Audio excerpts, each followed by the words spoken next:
और अभी आखिरी पार्ट की स्टार्टिंग सार से होती है, जो कह रही होती है कि ये सब कुछ बेल को लंच देने से शुरू हुआ और बेल जब भी किसी दूसरे लड़कियों से बात करता था उसे बहुत ही जेलसी होती थी। वो बस बेल को अपने लिए चाहती थी। और क्या यही प्यार है? और क्या वो कभी गॉडेस हुड से निकल भी पाएगी? और अभी इसके बाद हेस्टिया रेसिडेंस में हेस्टिया अनाउंस करती है कि अभी लिली फाइनली लेवल 2 की हो गई है। पहले तो उसे बिल्कुल भी भरोसा नहीं होता, लेकिन उसके बाद लिली हारुहिमे को ट्रेन करने की बात करने लग जाती है। लेकिन तभी उसे ये भी पता लगता है कि हारुहिमे भी अभी लेवल 2 की हो गई है। यामाटो और वेल्फ कहते हैं कि उनका तो रैंक अप नहीं हुआ है, लेकिन उन्हें एक बूस्ट जरूर मिली है।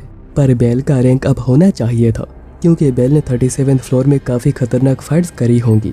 तो हेस्टिया कहती है कि हाँ वो रैंक अप हो सकता है, पर हेस्टिया नहीं चाहती, क्योंकि एक्सपेडिशन से पहले ही बेल लेवल 4 का हुआ था और ऊपर से रैंक अप होने पे न्यू सेकंड नेम डिसाइड किया जाता है। और हेस्टिया बाकी गॉड्स को फेस करने के लिए बिल्कुल भी तैयार नहीं है। और अभी रात को मामा मिया के होटल में उन्हें सभी के सेफली रिटर्न के खुशी में एक पार्टी हो रही थी। और इन 3 वेट्रेस का कहना था कि हम भी तो बाद में उनकी हेल्प करने गए थे, तो हमें भी पार्टी करनी चाहिए। और यहाँ पर लिली बताती है कि गॉडेस फेस्टिवल आ रहा है और इसलिए सभी बहुत ही बिजी है और हेस्टिया आज उनके साथ नहीं है। उस फेस्टिवल में सक्सेसफुल हार्वेस्ट को सेलिब्रेट किया जाता है और इसमें 4 मेन गॉडेसेस होती हैं, जिनके लिए स्पेशली एक टावर बनवाया जाता है और 3 दिन तक उन्हें सोने का भी वक्त नहीं मिलता। तब सार पूछती है कि क्या उसके और रियू के बीच कुछ हुआ है, क्योंकि वो तब से बेल को अवॉइड करे जा रही है। लेकिन बेल को तो कुछ आइडिया ही नहीं था कि क्या हुआ है और बेल को याद भी नहीं आ रहा होता है कि उन दोनों में कोई आर्ग्यूमेंट हुई हो। रियू इसके बाद गार्बेज फेंकने के बहाने थोड़ी बाहर आ जाती है। सोच रही थी कि अगर वो बेल को ऐसे ही अवॉइड करती रहेगी तो वो उसे हर्ट करेगी। तभी बेल भी उसे बात करने बाहर आ जाता है और रियू इतनी ज़्यादा डर जाती है कि बेल को उल्टा ही पटक देती है। फिर वो सॉरी भी कहती है। बेल पूछता है कि क्या कुछ हुआ है, तो रियू कहती है कि वो रिसेंटली बेल को फेस कर नहीं पा रही, क्योंकि उसने पहले बेल के लिए बहुत सारी परेशानियां खड़ी करी थी। और बेल ये जानकर बहुत ही खुश हुआ था कि रियू उस पर गुस्सा नहीं है, लेकिन दोनों को बात करते हुए सार ने सुनी थी। और अभी नेक्स्ट डे सार रियू से पूछती है कि क्या वो बेल से प्यार करने लगी है, और रियू कहने लगती है कि नहीं ऐसा नहीं है और वो कभी उसके क्रश को नहीं ले सकती। तो सार तब कहती है कि उसके अंदर बेल को लेकर फीलिंग्स है और वो फेस्टिवल के दिन बेल को डेट पे इनवाइट करना चाहता है, लेकिन उससे पहले वो रियू से परमिशन लेने आई है, क्योंकि वो नहीं चाहती है कि रियू इससे गुस्सा हो जाए। तो रियू कहती है कि वो सार के लिए अपनी जान भी दे सकती है, तो ये क्या चीज़ है, लेकिन लग नहीं रहा था कि रियू इससे बिल्कुल भी ठीक है। इसके बाद एक अननोन लड़की बेल को एक लेटर देने आई थी। कहती है कि उसे बेल से बहुत ही ज़्यादा चिढ़ होती है। अच्छा होता अगर बेल कभी यहाँ पे आता ही नहीं। लिली कहती है कि वो फ्रेया फैमिलिया की है और नाम है हॉर्न और वो फ्रेया के पर्सनल असिस्टेंट है, लेकिन वो किसी भी फैमिलिया का हिस्सा नहीं है और इसलिए उसे नेमलेस भी कहा जाता है। लेकिन तभी हारुहिमे कहने लगती है कि उन्हें पहले लेटर देखना चाहिए कि उसमें क्या लिखा है, और उसे डर है कि यह कोई लव लेटर ना हो। और ये सच में एक लव लेटर ही निकलता है जो कि सार ने उसके लिए भेजी है और इसी में ही उसने बेल को डेट पे भी इनवाइट करी है। और अभी रात को भी जब हेस्टिया को पता चलता है वो बहुत ही शॉक्ड होती है। और बस वही नहीं, हारुहिमे, यामाटो, लिली सभी लोग बिल्कुल ही सदमे में थे। वैसे हेस्टिया कभी सार से मिली नहीं है, बस उसके बारे में ही उसने बातें सुनी है। वो 1-2 बार वहाँ पर गई थी, पर तभी सार वहाँ पे नहीं थी। बेल पूछता है कि आखिर सार के लेटर फ्रेया फैमिलिया की कोई डिलीवर क्यों करेगी, क्या वो फ्रेया फैमिलिया की कोई मेंबर है, एक नॉन कॉम्बैट मेंबर जैसे कि हारुहिमे हुआ करती थी, पर उन्हें ऐसा नहीं लगता है। लिली कहती है कि वो सार की बात कर रही है, जो कि हर किसी से घुल मिल जाती है, चाहे वो एडवेंचरस हो या फिर हो गॉड्स, और इसलिए हॉर्न से उसके दोस्ती हो ये कोई बड़ी बात नहीं। बेल कहता है कि वो कल सार से बात करने जाएगा। और अभी दूसरी ओर सभी को लेटर के बारे में पता लग चुका था और सभी इसे लेकर बहुत ही एक्साइटेड थे। सार कहती है कि वो इसे एक सीरियस डेट बनाना चाहती है। रियू भी वहीं पर ही थी, जो कि इस सबसे बहुत ही उदास लग रही थी, लेकिन वो दिखाती नहीं। और इसी दौरान फ्रेया फैमिलिया का ओटल सभी लोगों से एक मीटिंग कर रहा था। ओटल बताता है कि सार बेल के साथ डेट पे जा रही है और वो इसलिए अभी 2 हिस्सों में बढ़ जाएंगे। तब होगने कहता है कि इससे बेटर ये होगा कि वो बेल को ही मार दे, तो ये सब कुछ करना ही नहीं पड़ेगा।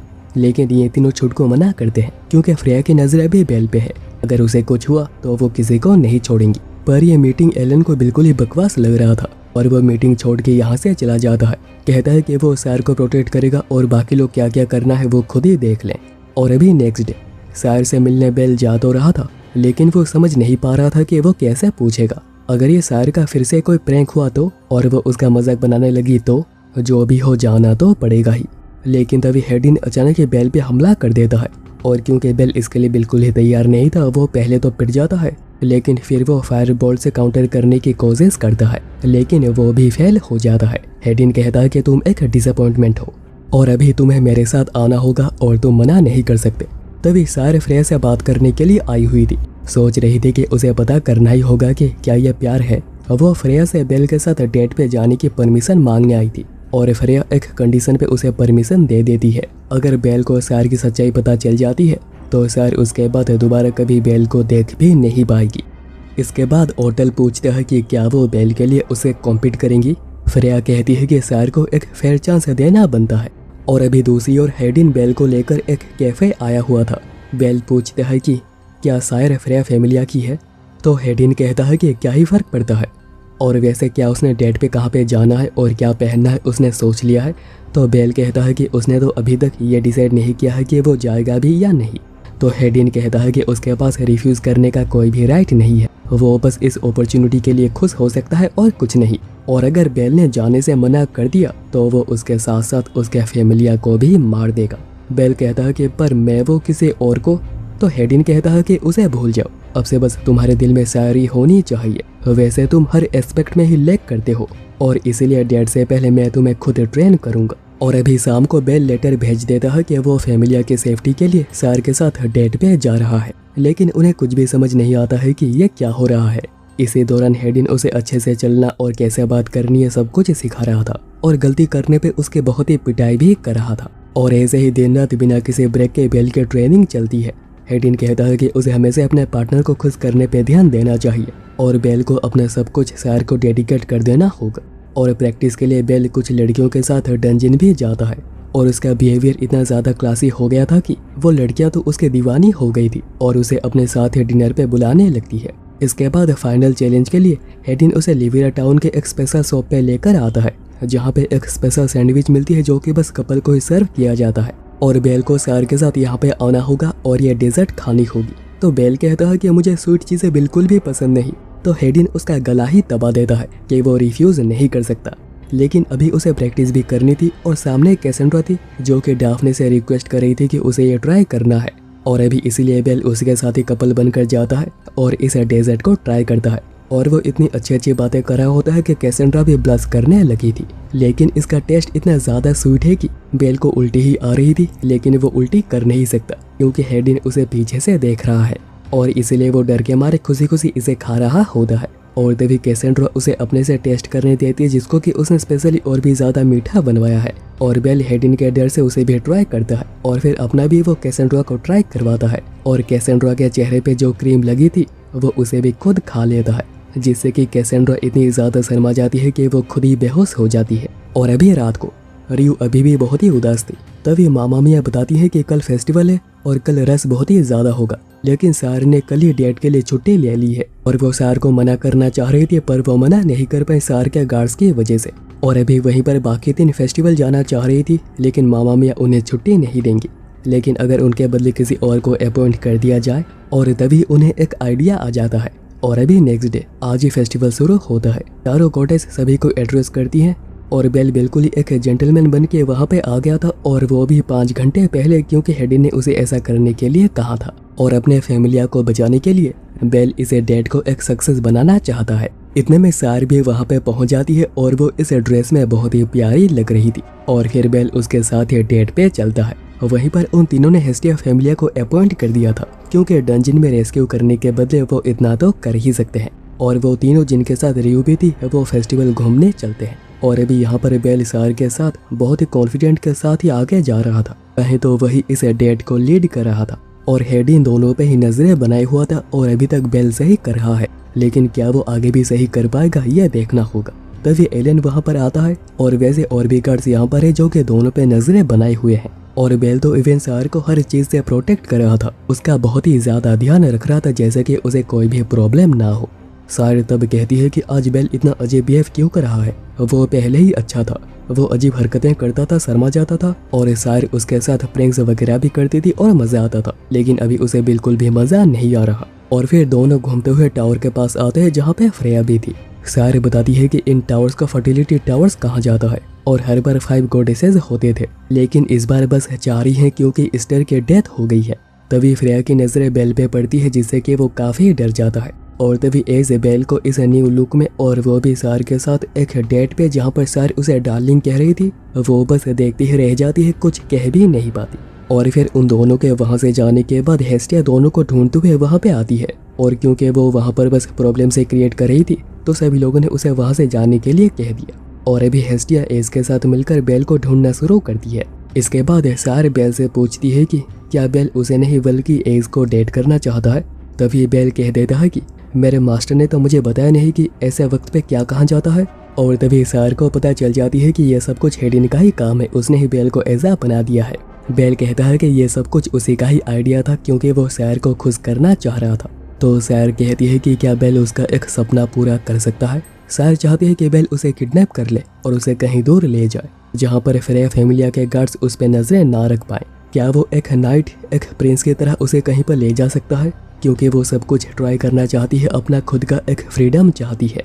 और अभी इसके बाद दोनों डेट को कंटिन्यू करते हैं और तभी एलन की नज़र हेस्टिया और एज पे पड़ती है जो कि बेल और सायर को ही ढूंढ रहे थे, इसलिए वो दोनों को रोकता है और इंटरफेयर करने से मना करता है।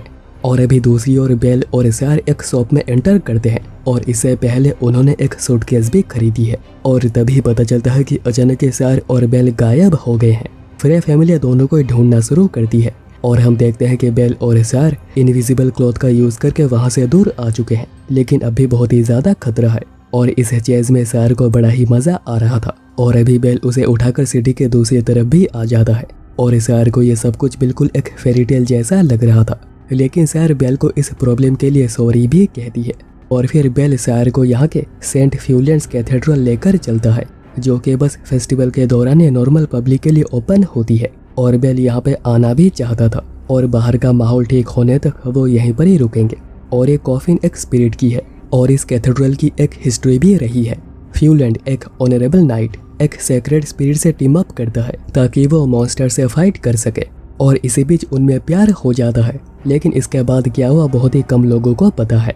फ्यूलैंड ने स्पिरिट को बिल्कुल ही ठुकरा दिया था और उसने एक और लड़की को चूज किया जिसके साथ वो सालों से रिलेशन में था और इस स्पिरिट का दिल इतना ज़्यादा टूट गया कि उसने फ्यूलैंड को मारने का डिसाइड किया। लेकिन एंड में मॉन्स्टर अटैक से बचाते हुए स्पिरिट की डेथ हो जाती है और उसके डेथ का सबसे ज़्यादा गम फ्यूलैंड को ही हुआ था और उसे के याद में फ्यूलैंड ने इस कैथेड्रल को बिल्ड किया। और ये कैथेड्रल एक मैसेज भी देता है कि हमेशा अपने लव्ड वंस को प्रोटेक्ट करना, चाहे कुछ भी हो जाए कभी उन पे गिव अप मत करना। और अभी शाम को दोनों कैथेड्रल से बाहर आते हैं क्योंकि अभी फ्रेया फैमिली का कोई भी यहाँ पे दिखाई दे नहीं रहा था। शायद तभी वहीं से एक कपल पेंडेंट खरीदती है, कहती है कि वो इसे हमेशा ही अपने दिल के करीब रखेगी। और अभी वहाँ से आते हुए शायर बार बार बेल को उसकी तारीफ करने कह रही थी और उसे इसमें बड़ा ही मजा आ रहा था।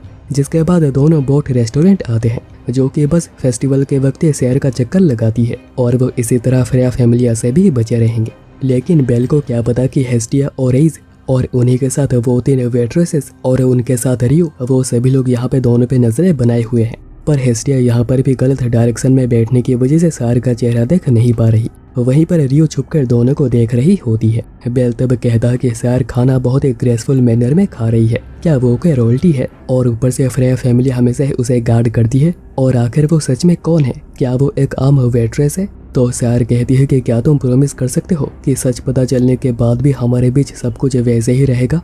और बेल प्रॉमिस करता है कि आज उनकी दोस्ती जैसी है, सब कुछ पता चलने के बाद और वो सच कुछ भी क्यों ना हो, उनका रिलेशन बिल्कुल वैसा ही रहेगा। और तभी अचानक फ्रेया फैमिली वहाँ पर एक आइस ब्रिज क्रिएट करती है क्योंकि किसी तरह दोनों के यहाँ पे होने की खबर उन्हें मिल गई है और वो पूरे शिप में दोनों को ही ढूंढने लग जाते हैं। और ये लड़का ऑर्डर दे देता है कि रैबिट्स फूड को ढूंढकर मार दो और ये सुनकर एज उसके सामने आ जाती है, पूछती है कि रीजन क्या है, वो बेल को मारना क्यों चाहते हैं। और वो ये भी कहती है कि वो बेल को कुछ भी होने नहीं देगी और एज उन लोगों से फाइट करने लग जाती है। और इसी बीच बेल और सार दोनों ही पकड़े जाते हैं और बचने के लिए सार कहती है कि मुझे तुम लोगों की मदद चाहिए और वो चारों ही मदद के लिए आ जाती हैं जिनमें की रियू भी थी, यानी कि सार को उनका यहाँ पर होने के बाद पहले से ही पता थी। और अभी सार पानी में जंप करते हुए कहती है कि मुझे बचाना तुम्हारी ड्यूटी है और बेल भी उसे बचाने के लिए पानी में जंप करता है और उसे पानी से बाहर निकालता है।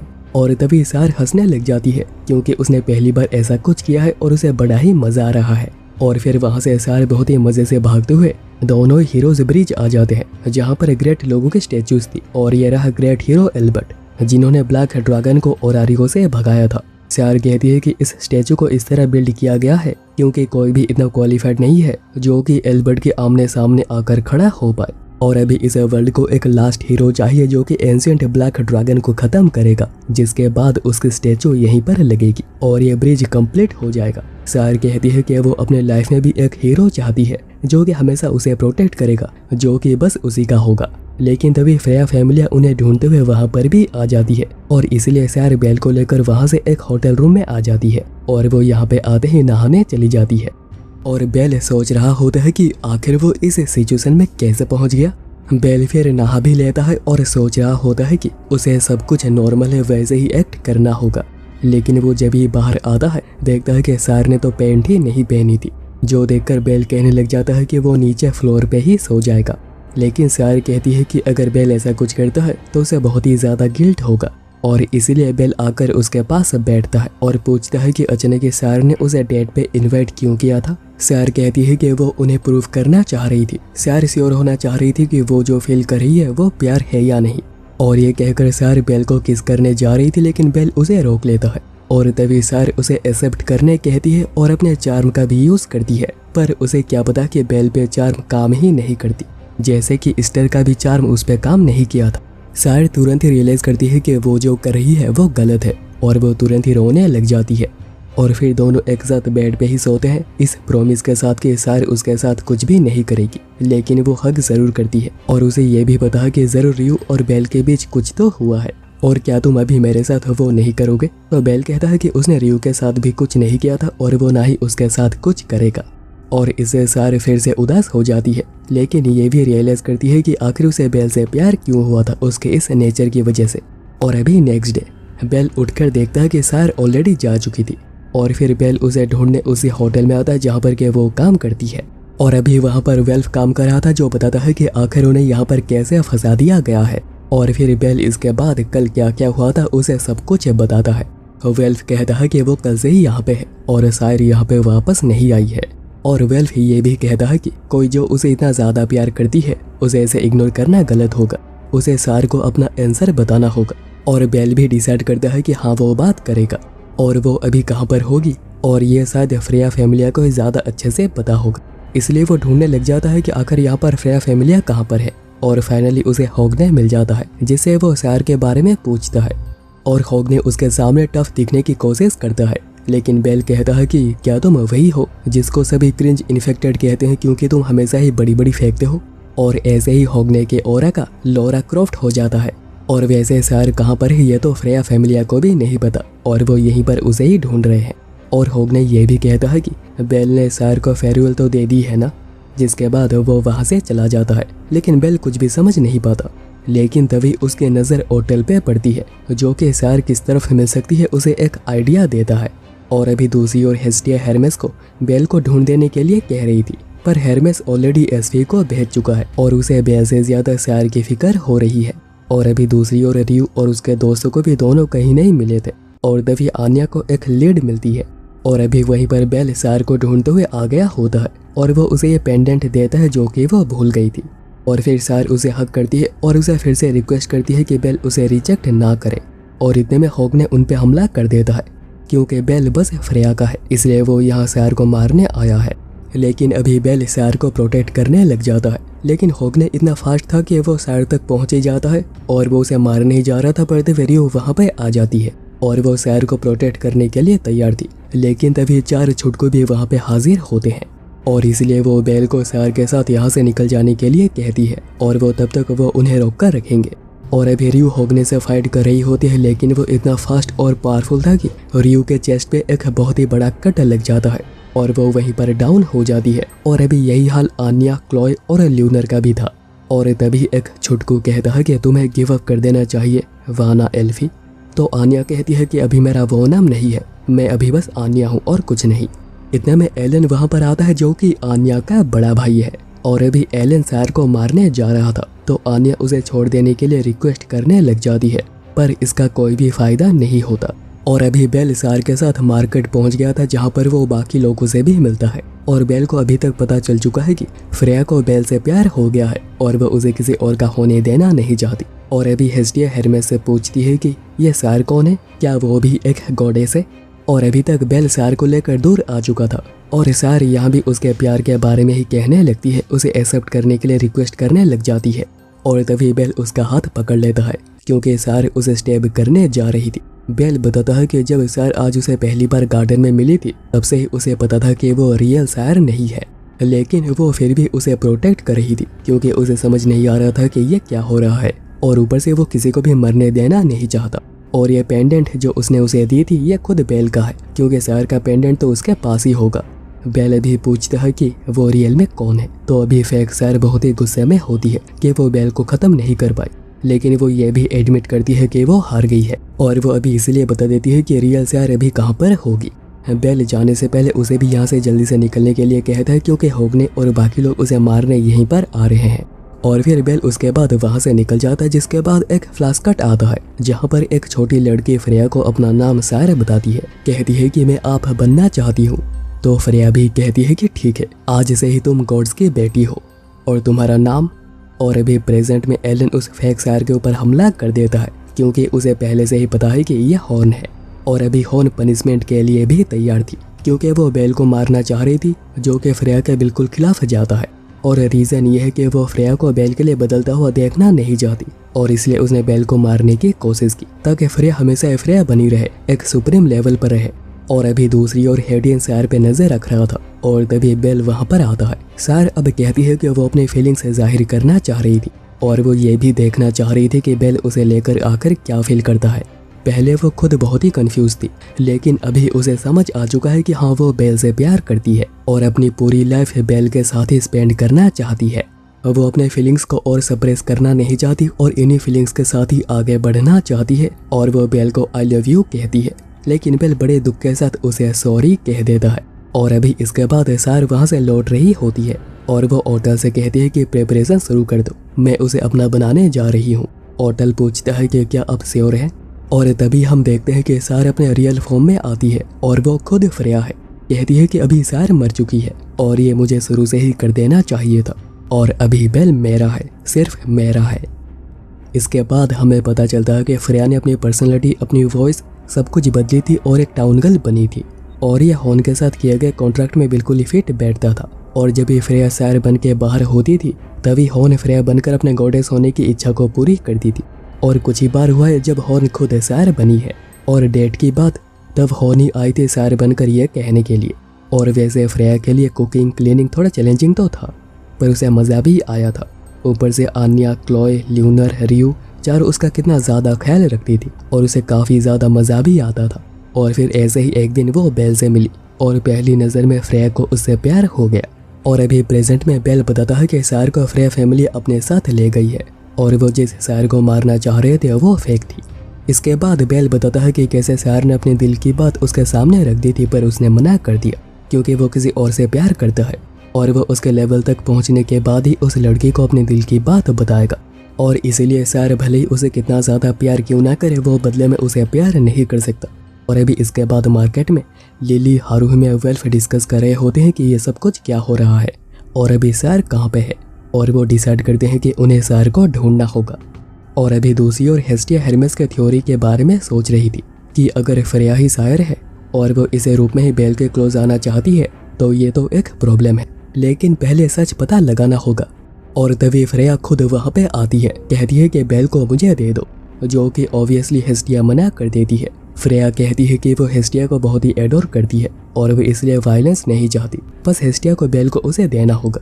लेकिन हेस्टिया जैसे ही मना करती है फ्रेया एक सिग्नल दे देती है, कहती है कि वो बाय फोर्स उसे लेकर रहेगी। और अभी सबसे पहले यामाटो पे अटैक होता है और फिर हारूही पे, जिसको कि आयसा प्रोटेक्ट करने की कोशिश करती है लेकिन वो कर नहीं पाती। और उसके बाद वेल्फ के ऊपर एलन हमला कर देता है और वो कभी उसे हरा देता है, वेल्फ खुद ही समझ नहीं पाता। और फिर लिली को भी ऐसे ही हरा दिया जाता है और एंड में हमला होता है रियू और बेल के ऊपर, जो कि किया था खुद ओटल ने। और ओटल सबसे पहले रियू को एक किक मारकर उसे ख़त्म करता है और फिर बेल को पकड़कर ऐसे पटकता है कि वो बेहोशी हो जाता है और ओटल उसे अपने साथ ही उठा लेता है। और ये सब कुछ एसवी अपने सामने होता हुआ देख रही थी, लेकिन वो कुछ भी कर नहीं पाती। और अभी फ्रेया फैमिली बेल को लेकर फ्रेया के पास आ जाती है। फ्रेया कहती है कि बेल अभी उसका हो चुका है और अब से वो और सैर नहीं बनने वाली। तो हेस्टिया उसे मॉक करने लग जाती है कि वो सैर बनकर तो बेल का दिल जीत नहीं पाई, अभी वो फोर्स का यूज कर रही है। तो फ्रेया कहती है कि हाँ वो फेल हुई है, लेकिन अब नहीं। हेस्टिया को कन्वर्सन की तैयारी करनी होगी और रिफ्यूज करने पर उसके फैमिलिया को मरना होगा और ज़रूरत पड़ने पर वो हेस्टिया को भी हेवन भेज देगी, जैसे कि उसने स्टार को भेजा था। और बेल वो तो उसका होकर रहेगा, चाहे वो ऐसे हो या फिर वैसे। तभी हेरमेस वहाँ पर आता है। तो फ्रेया कहती है कि अगर हेरमेस यहाँ पर इंटरफेयर करने की कोशिश करता है तो सबसे पहले वो खुद उसे हेवन पहुँचाएगी। हेरमेस कहता है कि वो इंटरफेयर करने नहीं आया है और वो तो बेल को अपने साथ लेकर जा सकती है, लेकिन बेल को कन्वर्ट करने के लिए उसे 6 महीने का इंतजार करना होगा, क्योंकि बेल को 6 महीने हुए हैं हेस्टिया फैमिलिया को ज्वाइन किए हुए। और किसी को भी कन्वर्ट करने से पहले उसे किसी फैमिलिया में 1 साल तक होना पड़ता है, जिसके बाद ही कन्वर्जन हो पाती है। और तब तक फ्रेया बेल को अपने पास रख सकती है। ये समझ सकती है कि बेल तो उसका हो ही गया है और फ्रेया भी इसके लिए मान जाती है, क्योंकि वो पॉइंटलेसली किसी को भी मारना नहीं चाहती। वो 6 महीने का इंतजार करेगी, लेकिन वो इसी के साथ ही कुछ प्रोएक्टिव स्टेप्स लेने जा रही है। हेरमेस कहता है कि उनके पास 6 महीने हैं और वो बेल को बचाने का कोई ना कोई प्लान बना ही लेंगे, लेकिन अभी फ्रेया क्या करेगी क्या पता। और तभी एसवी रियू के साथ वहीं पर आती है और इन्फॉर्म करती है कि गिल्ड के बाहर बहुत सारे लोगों को इकट्ठा किया गया है और वहाँ पर कोई स्पीच देने जा रही है। और ये बात सुनते ही हेरमेस हेस्टिया को अपनी डिविनिटी बूस्ट करने के लिए कहता है, क्योंकि बस वही है जो कि इसे बच सकती है। और वो एसवी को रियू को लेकर और रेडियो से जितनी दूर हो सके उतना दूर चले जाने के लिए कहता है। और फिर हेरमेस एक चीट में कुछ लिखकर हेस्टिया को रखने के लिए देता है। कहता है कि जब भी सही वक्त आएगा मुझे दे देना, अगर तुमने कोई भी जल्दबाजी कर दी तो मैं तुम्हारा एनिमी बन जाऊंगा। और तभी फ्रेया एक स्पीच देना शुरू करती है। कहती है कि उसे स्टार की तरह थोड़ा बैड होना पड़ेगा, लेकिन इसके अलावा उसके पास और कोई चॉइस भी नहीं है। और वो तभी पूरे टाउन को एक ही साथ चार्म कर देती है और अब से सभी लोग बस उसी की बात ही सुनेंगे। वो जो भी कहेगी सभी लोग उसी के बातों को ही मानेंगे। और अभी नेक्स्ट डे बेल को होश आता है फ्रेया फैमिलिया के हाउस में। सोच रहा होता है कि वो यहाँ पर क्या कर रहा है और रियो वो तो ठीक है ना। तभी उसे हेडिन मिलता है जो कि उसे मुंह धोकर ब्रेकफास्ट के लिए आने के लिए कहता है। और बेल देखता है कि यहाँ पर सभी लोग एक साथ ही ब्रेकफास्ट कर रहे थे और सभी लोग उसे ऐसे ट्रीट कर रहे थे जैसे वो फ्रेया फैमिलिया का ही पार्ट है। बेल कहने लग जाता है कि मैं फ्रेया फैमिलिया का नहीं हूँ, मैं हेस्टिया फैमिलिया का मेंबर हूँ। तो एलेन उस पर गुस्सा ही हो जाता है, कहता है कि क्या तुम अभी नींद में हो। हेडिन बताता है कि ओरारियो आने के बाद फ्रेया ने उसे ब्लेसिंग्स दी थी, लेकिन बेल मानने को तैयार नहीं था और वो भागकर हेस्टिया रेसिडेंस जाने लग जाता है ताकि सभी लोग उसकी इसमें मदद कर पाएं। और वो तभी गलती से मॉड से टकरा जाता है और उल्टा मॉड उसे ही सॉरी कहने लग जाता है, क्योंकि हर कोई फ्रेया फैमिलिया से डरता है। और अभी बेल को सभी लोग फ्रेया फैमिलिया का ही समझ रहे थे, क्योंकि फ्रेया ने पूरे टाउन की मेमोरी अपने चार्म से ऑल्टर कर दी है। इवन एना भी उसे फ्रेया फैमिलिया का ही मान रही है। बेल बिल्कुल कंफ्यूज हो गया होता है कि आखिर किसी को याद कैसे नहीं है। और तभी थोड़ा आगे जाते हैं बेल को अपनी फैमिलिया दिख जाती है, लेकिन कोई भी उसे पहचान नहीं पा रहा था। और फ्रेया फैमिलिया का होने की वजह से सभी अपनी दूरी बनाए रखते हैं, लेकिन हेस्टिया उसे सब कुछ याद था। पर यहाँ पर फ्रेया फैमिलिया उसके ऊपर नजर रख रही थी और इसलिए उसे भी बेल को इग्नोर करके जाना ही पड़ता है। बेल तो बिल्कुल ही टूट जाता है, वो रोने लग जाता है कि आखिर कैसे हेस्टिया भी उसे पहचान नहीं पा रही है। और अभी इसके बाद हीलर वेलवेट बेल को चेक कर कर बताती है कि उस पर एक हाई लेवल कर्स का इस्तेमाल किया गया है, जिसकी वजह से बेल के लाइफ में जो नहीं हुआ है उसे लग रहा है कि वो सब कुछ भी हुआ है। उसके अंदर अभी फेक मेमोरीज बन गई है और इस कर्स को बस डिया सेंट ही लिफ्ट कर सकती है और कोई नहीं, जो कि ओरारियो की सबसे बेस्ट हीलर हैं। और इसलिए अभी बेस्ट यही होगा कि उन मेमोरीज को बिल्कुल ही इग्नोर कर दिया जाए। लेकिन बेल के लिए सब कुछ बिलीव कर पाना बिल्कुल भी आसान नहीं था। और अभी दूसरी ओर हॉर्न बेल से और मिल नहीं सकती है, क्योंकि डेड पर जाने की यही कंडीशन थी। फ्रेया कहती है कि जब उसने चार्म यूज करी थी तब जो भी लोग डंजन में थे उन पे चार्म का असर नहीं हुआ होगा और इसलिए हॉर्न को उन्हें ढूंढना होगा और उन एडवेंचर्स को भी जो सिटी से बाहर हैं, और मेक श्योर करना होगा कि वो सभी फ्रेया के चार्म में आ जाए। और डंजन के 18th फ्लोर के लिवरा टाउन के लोगों का क्या करना है, फ्रेया फैमिलिया ने वो सब कुछ पहले ही कर दिया है। वो हॉर्न को हेस्टिया फैमिलिया पे भी नजर रखने के लिए कहती है, क्योंकि वो बेल से डीपली कनेक्टेड है। और तभी हॉर्न पूछती है कि उसने बेल को मारने की कोशिश करी थी, क्या उसे कोई भी पनिशमेंट नहीं मिलेगी। तो फ्रेया कहती है कि उसने उस गलती को अनदेखा कर दिया है और अभी हॉर्न को बस फ्रेया को सर्व करना होगा। और वहीं दूसरी ओर अभी हेस्टिया सोच रही होती है कि आगे क्या करना है और तभी हेरमेस उसे मिलता है और फ्रेया के चार्म की वजह से वो सब कुछ भूल चुका है, इसलिए हेस्टिया उसे कुछ कह भी नहीं पाती। और हेस्टिया उसके बाद एज से मिलती है जो कि वहीं पढ़ती है जहाँ पर कि उसने बेल को ट्रेन किया था। एज को फील हो रहा होता है कि जैसे कि वो यहाँ पर किसी का इंतजार कर रही है, कोई यहाँ पर आएगा, लेकिन उसे कुछ भी याद नहीं आ रहा। हेस्टिया तब पूछती है कि क्या वो बेल को जानती है, तो एज कहती है कि बेल वही ना जो कि फ्रेया फैमिलिया का हिस्सा है। और अभी इसी दौरान फ्रेया ओरानस से मिलने के लिए आई हुई थी, क्योंकि उसे पता था कि ऑल्टर में होने की वजह से ओरानस पर इसका कोई भी असर हुआ नहीं होगा। और फ्रेया बताती है कि वो कैसे बेल को अपना बनाना चाहती है और इसलिए वो चाहती है कि ओरानस इस सबसे दूर ही रहे और बदले में फ्रेया फैमिलिया डंजन को कॉन्कर करने में हेल्प करेगी और ब्लैक ड्रैगन को हराने के ग्राउंड वर्क भी तैयार कर देगी। ओरानस कहते हैं कि वो चाहकर भी फ्रेया को रोक नहीं पाएंगे और इसलिए वे फ्रेया जो भी करना चाहती है वो कर सकती है। और यहाँ पर अभी फेज भी है जो कि फ्रेया के चार्म का शिकार हो गया है और वो अभी डायरेक्ट फ्रेया को सर्व कर रहा है। और अभी अगले सीन में बेल अपने ही कमरे में था और अपने सभी गियर्स को देख रहा था, लेकिन उसमें हेफेस्टस के नाइफ नहीं थे जो कि हेस्टिया ने उसे गिफ्ट करी थी। तभी हेडिन उसे फ्रेया के पास ले चलता है जो कि उसका इंतजार कर रही थी। और तभी बेल पूछते हैं कि क्या वो सार को जानता है जो कि मामा मियाँ के होटल में वेट्रेस का काम करती थी, लेकिन हेडिन कहता है कि वो ऐसे किसी को नहीं जानता, ऐसी कोई लड़की एग्जिस्ट ही नहीं करती। और फिर बेल फ्रेया के कमरे में चला आता है और पूछता है कि क्या वो हमेशा से फ्रेया फैमिलिया का ही पार्ट था, तो फ्रेया हाँ कहती है।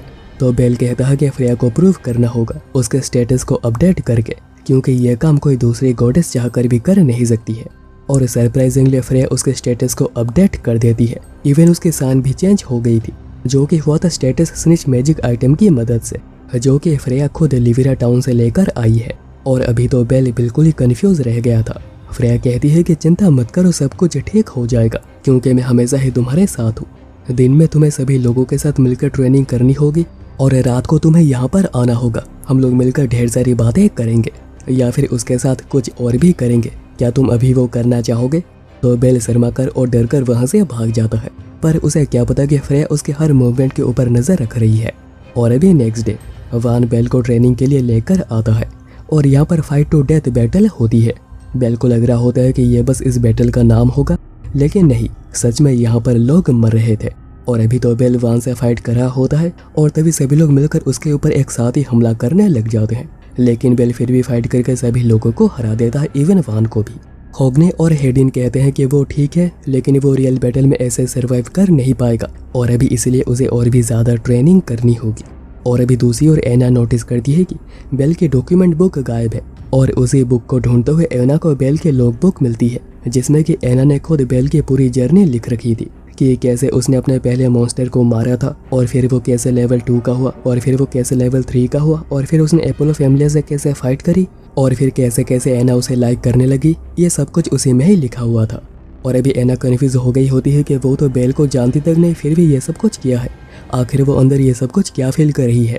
और तभी फ्रेया वहाँ पर आती है, जो ये देखकर बड़ी हैरान हुई थी कि मेमोरीज ना होने के बाद भी एना बेल के लिए ये सब कुछ फील कर रही है, जैसे कि दोनों में कोई बॉन्ड हो।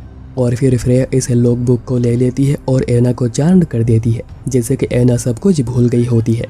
और अभी शाम को बेल ट्रेनिंग करते हुए ऑलमोस्ट मर चुका होता है और तभी वेलवेट उसे हील कर देती है और ऐसा लगातार किया जा रहा है। वो बार बार फाइट में ऑलमोस्ट मर जाता है, वेलवेट उसे हील कर देती है और वह फिर से उसके साथ फाइट करते हैं।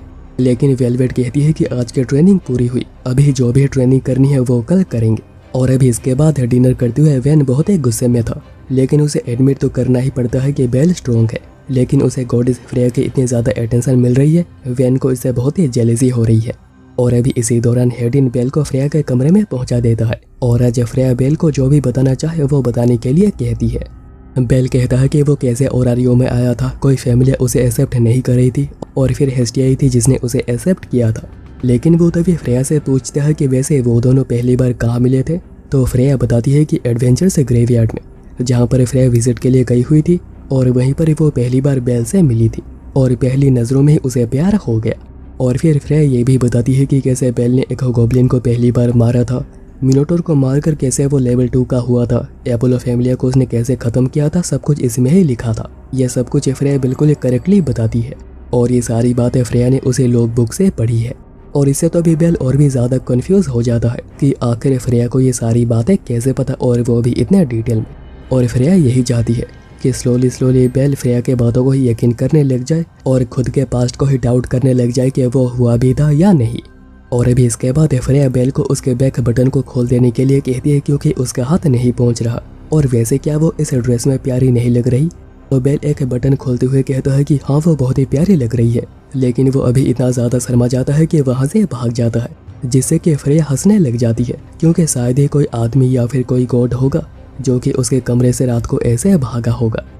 और अभी अगले सीन में रियू को फाइनली होश आता है और एसपी बताती है कि वो हेरमेस के ऑर्डर पे ओरारियो से निकलकर एग्रिस टाउन आ गए हैं और वो ये भी बताती है कि कैसे बेल को फ्रेया फैमिली ने कैप्चर कर लिया है और अभी पूरा टाउन फ्रेया के चार्म के कंट्रोल में है, इवन हेरमेस भी, और इसीलिए उन्हें एक प्लान के साथ जाना होगा वरना वो भी चार्म का शिकार हो जाएंगे।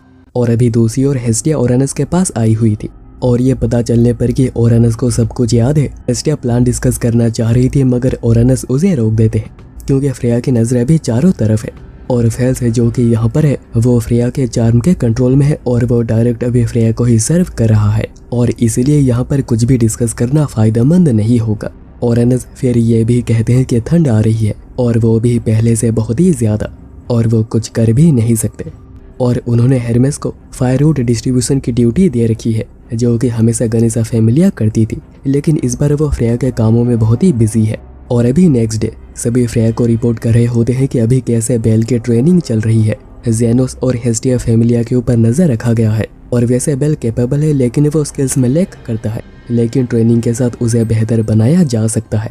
हेडिन तब कहता है कि बेल सार के बारे में पूछ रहा था तो उसने बता दिया कि ऐसा कोई एग्जिस्ट ही नहीं करता और तभी फ्रेया उस पर गुस्सा करती है कि हेडिन ने बिना बताए बेल को ट्रेनिंग करके डेट का पूरा मजा ही खराब कर दिया था।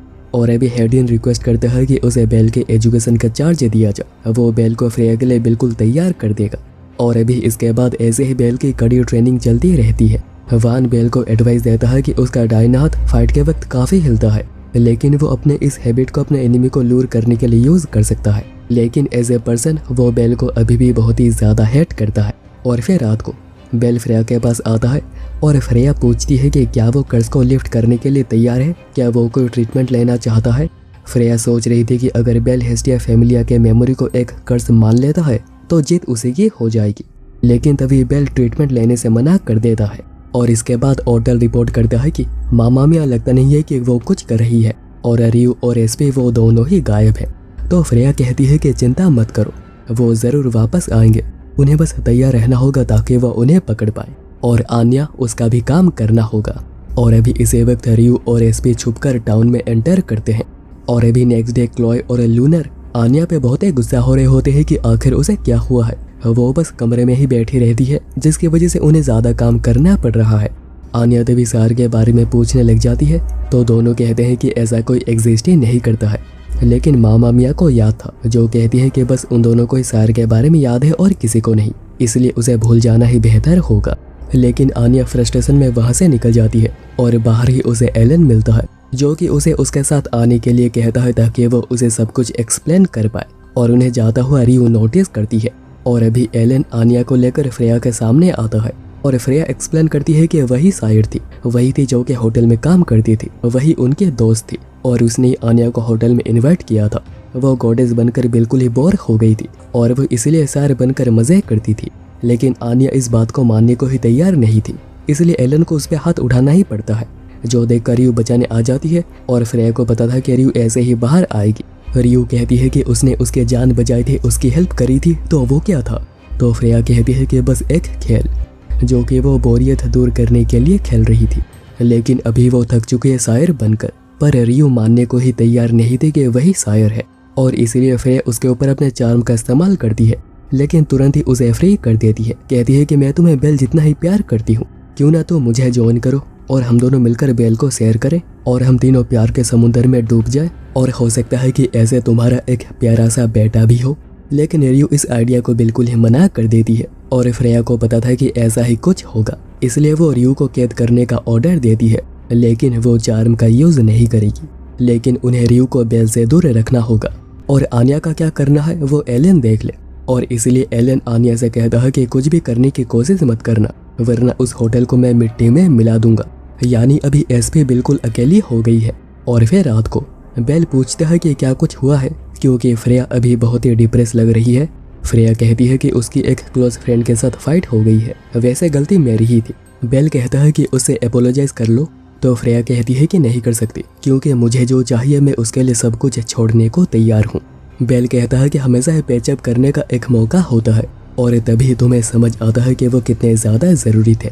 और फ्रेया उसके इन बातों से इम्प्रेस होकर उसे अगर आई लव यू कहती है कि वो उसे बहुत ही ज़्यादा एडोर करती है। और उसके इन एक्सप्रेशंस को देख बेल के मुंह से शायर निकल जाता है, तो फ्रेया बिल्कुल ही गुस्सा हो जाती है कि वो गॉडेस ऑफ लव के सामने किसी और लड़की की बात कैसे कर सकता है, और वो अभी उसे यहाँ से जाने के लिए कह देती है। और फिर फ्रेया उसे पेंडेंट को देखने लग जाती है और तभी हेडिन हॉर्न को पकड़ता है, जो कि फ्रेया के गेट के बाहर ही खड़ी हुई थी। और अभी अगले सीन में बेल को हेडिन खुद ट्रेन कर रहा था और ये ट्रेनिंग बहुत ही ज़्यादा ब्रूटल थी। इतनी ज़्यादा इंटेंस हो गई थी कि वो 4 छुटकू और होगने को बीच में आना पड़ता है उसे रोकने के लिए, और वो हेडिन पे गुस्सा भी करते हैं। हेडिन कहता है कि उसकी ड्यूटी है बेल को फ्रेया के लिए तैयार करना। और फिर बाद में होगने हेडिन से बात करता है कि आखिर वो क्या चाहता है, क्या वो बेल को मार देना चाहता है?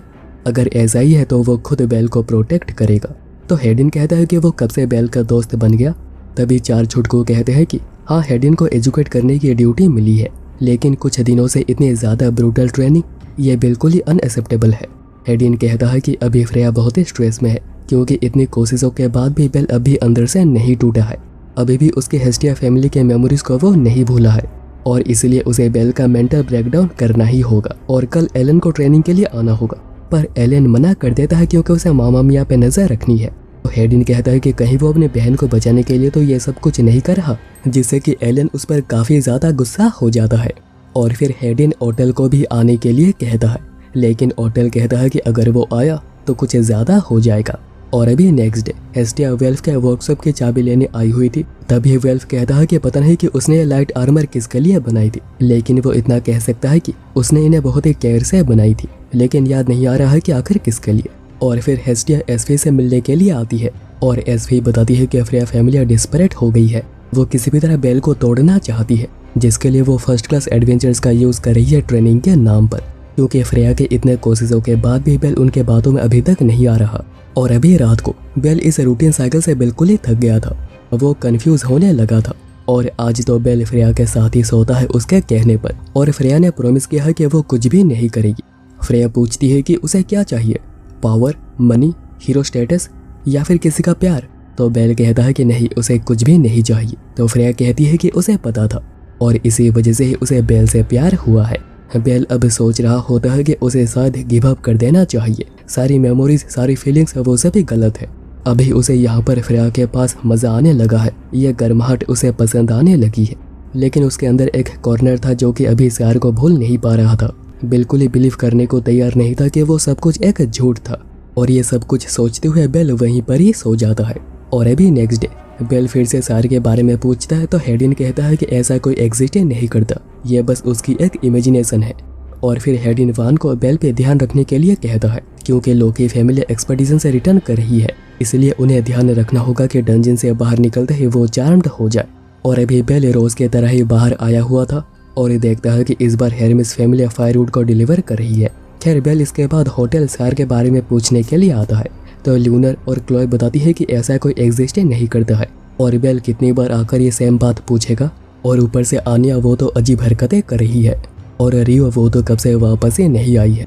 मामा मिया तब दोनों को बाहर भेज देती है और बेल को बताती है कि उन्होंने प्रॉमिस किया था कि वो इंटरफेयर नहीं करेंगी, लेकिन वो ये ज़रूर बताती है कि वो फ्रेया फैमिलिया के पार्ट है। लेकिन उन्होंने ये क्लियर कर दिया है कि वो फ्रेया फैमिलिया की किसी भी चीज़ में हेल्प नहीं करेंगी और ना ही वो कभी दखल अंदाजी करेंगी। और फिर मामा मिया उसे कुछ एडवाइसेस देती है कि अगर तुम्हारे पास तुम्हारे दोनों पैर है और तुम खड़े हो सकते हो तो तुम सब कुछ कर सकते हो, तुम्हें बस खुद पे भरोसा रखकर आगे बढ़ना होगा। और फिर बेल इसी के बारे में ही सोचना शुरू करता है और रियलाइज़ करता है कि उसे खुद पे बिलीव करना होगा, वो कर सकता है, चीज़ें कितनी भी खराब क्यों ना वो संभाल पाएगा। और फिर वो एज से मिलने के लिए जाता है, जैसे कि उसने एक भी बार इसके बारे में बात नहीं करी थी। लेकिन ऑब्वियसली एज को लगता है कि बेल वो तो फ्रेया फैमिलिया का पार्ट है ना। लेकिन तभी उसका दिल कहता है कि क्या तुम ट्रेन करना चाहते हो? ऐसा क्यों लग रहा है कि तुम मेरे हाथों बहुत बार पिट चुके हो और बेहोश हो चुके हो, जिसके बाद तुमने मेरे ही गोद में रेस्ट करी है और फिर तैयार होकर फाइट करी है और फिर तुम बेहोश हुए हो। और बेल इन बातों से बिल्कुल ही इमोशनल हो जाता है। कहता है कि उसने ऐसे प्यार करके कोई भी गलत काम नहीं किया है। और फिर वहाँ से वापस लौटकर बेल पूरे जोश में फाइट कर रहा था, यह सोचते हुए कि वो हेस्टिया फैमिलिया का ही पार्ट है। चाहे कोई कुछ भी क्यों ना कहे, ये कभी बदल नहीं सकता है। और वो इसे फाइट में एज के एडवाइस का यूज़ करता है और फाइनली हेडिन पे हिट लेने में कामयाब होता है। लेकिन ऑब्वियसली हेडिन उसके बाद बस एक ही किक में उसका पानी निकाल देता है। कहता है कि आज की ट्रेनिंग खत्म हुई। और अभी नेक्स्ट डे फायरूट डिलीवर करने में हेरमेस फैमिलिया बहुत ही बिजी थी और हेरमेस ये बात समझ नहीं पा रहा है कि आखिर उसके साथ क्या हो रहा है। आखिर वो कुछ समय के बाद सब कुछ भूल कैसे जा रहा है। और इसलिए उसने अपने फैमिलिया को कुछ वर्ड्स एक ऑर्डर में याद रखने को कहा था, जो कि मिलाकर एक सेंटेंस बनती है। क्योंकि उसे पहले से आइडिया लग चुका था कि वो सब कुछ भूल जाए, लेकिन ऐसा हो क्यों रहा है वो समझ नहीं पा रहा। और यही बात सोचते हुए वो अगेन सब कुछ भूल जाता है कि आखिर वो क्या सोच रहा था। लेकिन हेरमेस इतना समझ चुका है कि ये जो कर रहा है उसका गोल ओरानियो को डाउन करना नहीं है। वो किसी चीज़ पे कंट्रोल पाना चाहता है और इसलिए उसने चीज़ों को डिस्टॉर्ट कर दी है। लेकिन वो क्यों हो रहा है, कौन कर रहा है? अगर अभी उसके पास कोई गाइड होता तो मज़ा आता।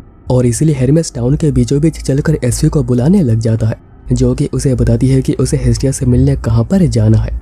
और हेस्टिया भी छुपकर उसे एक चिट दे देती है, जो कि हेरमेस ने ही कहा था कि सही टाइम आने पर मुझे ये दे देना। और अभी तो हेरमेस इस आइडिया के लिए खुद ही पे ही प्राउड महसूस कर रहा था, लेकिन अभी उसे आगे की तैयारी करनी होगी। और अभी दूसरी ओर बेल सोच रहा होता है कि मैं बेल हूँ और मैं हेस्टिया फैमिलिया का मेंबर हूँ। चाहे अभी कोई कुछ भी क्यों ना कहे, ये कभी बदल नहीं सकता है। मैं कभी उनके बातों पे नहीं आऊँगा। इतने में वहीं पर एक धमाका होता है और तभी वेलवेट चेक करने के लिए आती है और बताती है कि कोई अकेला ही हमला कर रहा है। और बेल को सेफ रखने के लिए वेलवेट यहाँ पर 2 लोगों को गार्ड पे भी रखकर जाती है। और फिर हम देखते हैं कि यह हमला रियो ने किया था और वो एक एक करके गार्ड्स को डाउन करे जा रही थी। लेकिन यहाँ के सभी गार्ड्स बहुत ही टफ थे। और कुछ समय पहले हॉर्न मुंह ढककर आई हुई थी और उसने रियो को फ्री कर दिया था। और उसने सायर के वॉइस में उससे बात करी थी और कहा था कि मुझे बचा लो। और रियो उसके बाद यहाँ पर फाइट करने तो आ गई, लेकिन वो अभी सोच रही है कि क्या उसे आना भी चाहिए था। वहीं पर बेल सोचे जा रहा होता है कि क्या उसे अटैकर से मिलने से रोका जा रहा है, क्योंकि शायद कोई उसे रेस्क्यू करने आया है। और इतने में कोई गार्ड को डाउन करके बेल के कमरे को भी खोल देता है। और अभी दूसरी ओर एलन को रियो के हमले के बारे में इन्फॉर्म किया जाता है। और इसी दौरान हेरमेस फैमिली फायरवुड की सप्लाई कर रही थी, और वो भी एक स्पेसिफिक ऑर्डर में। और ऊपर से इन लकड़ियों में से ब्लड की स्मेल आ रही है, जो कि क्यों आ रही है, कैसे आ रही है, ये तो उन्हें भी नहीं पता। और तभी बेल चलकर हॉर्न से मिलता है, जो पूछती है कि उसे अभी तक कितना समझ आ चुका है। हेस्टिया बताता है कि वो फ्रेया फैमिलिया का नहीं बल्कि हेस्टिया फैमिलिया का मेंबर। और आगे और क्या हो रहा है कुछ भी कंफर्म नहीं है। और ये सुनते ही हॉर्न उस पर गुस्सा होने लगती है कि वो इतना बेवकूफ़ कैसे हो सकता है। वो गॉडेस को पागल कर चुका है, उन्हें रोज वो हर्ट करता है, लेकिन वो समझ नहीं पा रहा है कि आखिर क्या हो रहा है। अगर वो कभी आता ही नहीं तो ही सबसे अच्छा होता। और अभी बस गॉडेस उससे ही खुश होती है, उससे ही गुस्सा होती है और उससे ही दुखी होती है। तो फिर बेल उनके फीलिंग्स को एक्सेप्ट क्यों नहीं कर रहा। हॉर्न कहती है कि वो उसे बहुत ही ज़्यादा हेट करती है, लेकिन दिल का एक कोना है जो कि अभी उसे चाहता है, अभी भी उसकी केयर करता है। हॉर्न फिर ये भी कहती है कि वो चाहती है कि गॉडेस हमेशा ही गॉडेस बनी रहे, एक आम लड़की कभी ना बने, और वो इसलिए ही बेल को मारना चाह रही थी। आगे हॉर्न ये भी कहती है कि उसे फीलिंग्स को एक्सेप्ट करना ही होगा, गॉडेस के फीलिंग्स को वो ठुकरा नहीं सकता। और वो जिस तरह बात कर रही थी, बेल रियलाइज करता है कि हॉर्न और फ्रेया दोनों ही सारे हैं। और तभी हॉर्न उसे उसका नाइफ रिटर्न करती है और वो उसी से ही खुद को स्टेब कर लेती है, क्योंकि उसे फिर कभी बेल से मिलने के लिए मना किया गया था और इसलिए यही उसकी पनिशमेंट है। और तभी हॉर्न सार में बदल जाती है और कहने लगती है कि मैं कभी इस फीलिंग्स को जानना नहीं चाह रही थी, इतना दर्द अभी सहा नहीं जाता। और बेल समझ आता है कि सारी बातें हॉर्न नहीं कर रही, ये सारी बातें फ्रेया की है जो कि वो कह रही है। और अपने क्लोज वंस को हर्ट करना सार की एक रियलिटी होना जो कि वो कभी नहीं चाहती थी, वो अभी खुद ही समझ नहीं पा रही है कि वो क्या चाहती है। वो बस इतना चाहती है कि बेल उसे बचा ले। और बेल भी कहता है कि वो बोथ उसे और फ्रेया को सेव करेगा। और क्योंकि उन दोनों के माइंड किसी तरह कनेक्टेड है, तो अभी फ्रेया को हॉर्न की कंडीशन पता चल जाती है और वो होटल को ऑर्डर करती है कि हॉर्न को बचाना होगा, चाहे कुछ भी क्यों ना हो जाए, वो ऐसे मुझे छोड़कर नहीं जा सकती। और इसलिए होटल चलकर बेल के पास से हॉर्न को ले लेता है, कहता है कि वो उसे प्रोटेक्ट करेगा। जिसके बाद बेल खुद फ्रेया से बात करने आता है। फ्रेया कहती है कि जब सब कुछ होने वाला था, बेल उसके बातों को मानने वाला था, तभी हॉर्न ने सारी गड़बड़ कर दी। बेल पूछता है कि तो सारे तुम ही हो। और फिर फ्रेया बताती है कि कैसे सार उसके बनाई हुई बस एक कैरेक्टर है, जिसको कि उसने बस टाइम पास के लिए बनाया था। बेल पूछता है कि तो फिर वो उस दिन क्यों रोई थी। तो फ्रेया कहती है कि वो भी बस एक रोल प्ले था, पर बेल उसके बातों को मानने को तैयार नहीं था। कहता कि शायर उसी का ही एक पार्ट है, वो रियल थी और इसलिए फ्रेया उस पेंडेंट को उसके सामने तोड़ देती है, जो कि शायर को तो पसंद थी लेकिन उसे नहीं। लेकिन बेल अभी मानने को तैयार नहीं था। कहता है कि हाँ, उसने शायर और फ्रेया दोनों को ही बहुत ही हर्ट किया है, लेकिन वो उन्हें बचाकर रहेगा। तो फ्रेया कहने लगती है कि गॉड्स का भी ईगो इतना ज़्यादा नहीं होता जितना कि तुम्हारा है। जिस पर बेल कहता है कि तुम्हारा भी कम कहाँ है, तुमने अपने खुशी के लिए पूरे ओरारियो को इसमें घसीट दिया। और बेल अभी मानने को तैयार नहीं था कि शायर कभी एग्जिस्ट नहीं करती थी। उसे शायर ने दिल से आई लव यू कहा था, वो फेक नहीं हो सकता है। शायर फेक नहीं हो सकती है, चाहे कुछ भी हो जाए। तो फ्रेया गुस्से में उसे चांटा लगा देती है। कहती है कि किसी ने आज तक उसे इतना ज़्यादा ह्यूमिलिएट नहीं किया था। लेकिन अभी बेल और कुछ नहीं कर सकता है, पूरी ओरारियो उसके मुट्ठी में आ गई है। वो जो भी कहेगी सभी लोग बस उसी की बातों को मानेंगे। वो तो चाहे अभी कभी बेल को अंदर से तोड़ सकती है। लेकिन तभी अचानक से ही बेल की फेक साइन जलने लग जाती है और यही सेम आग अभी फेल्स में भी लगी हुई थी। और ओरानस बताते हैं कि ये सेक्रेट फ्लेम्स है जो कि चार्म्ड लोगों के ऊपर ही काम करती है और इसे चाहकर भी बुझाया नहीं जा सकता। जब हेस्टिया हेरमेस के बारे में यहाँ पर बात करने आई थी तभी ओरानस को समझ आ गया था कि हेरमेस ने जरूर कुछ प्लान तैयार किया होगा और इसलिए उन्होंने फायरवुड सप्लाई का काम हेरमेस फैमिलिया को दिया। और ये लकड़ियाँ बिल्कुल आम लकड़ियाँ थी, लेकिन इसमें हेस्टिया की ब्लड लगी हुई थी और इसे ब्लड का यूज करके सभी चार्म्ड लोगों का असर खत्म किया जा रहा है।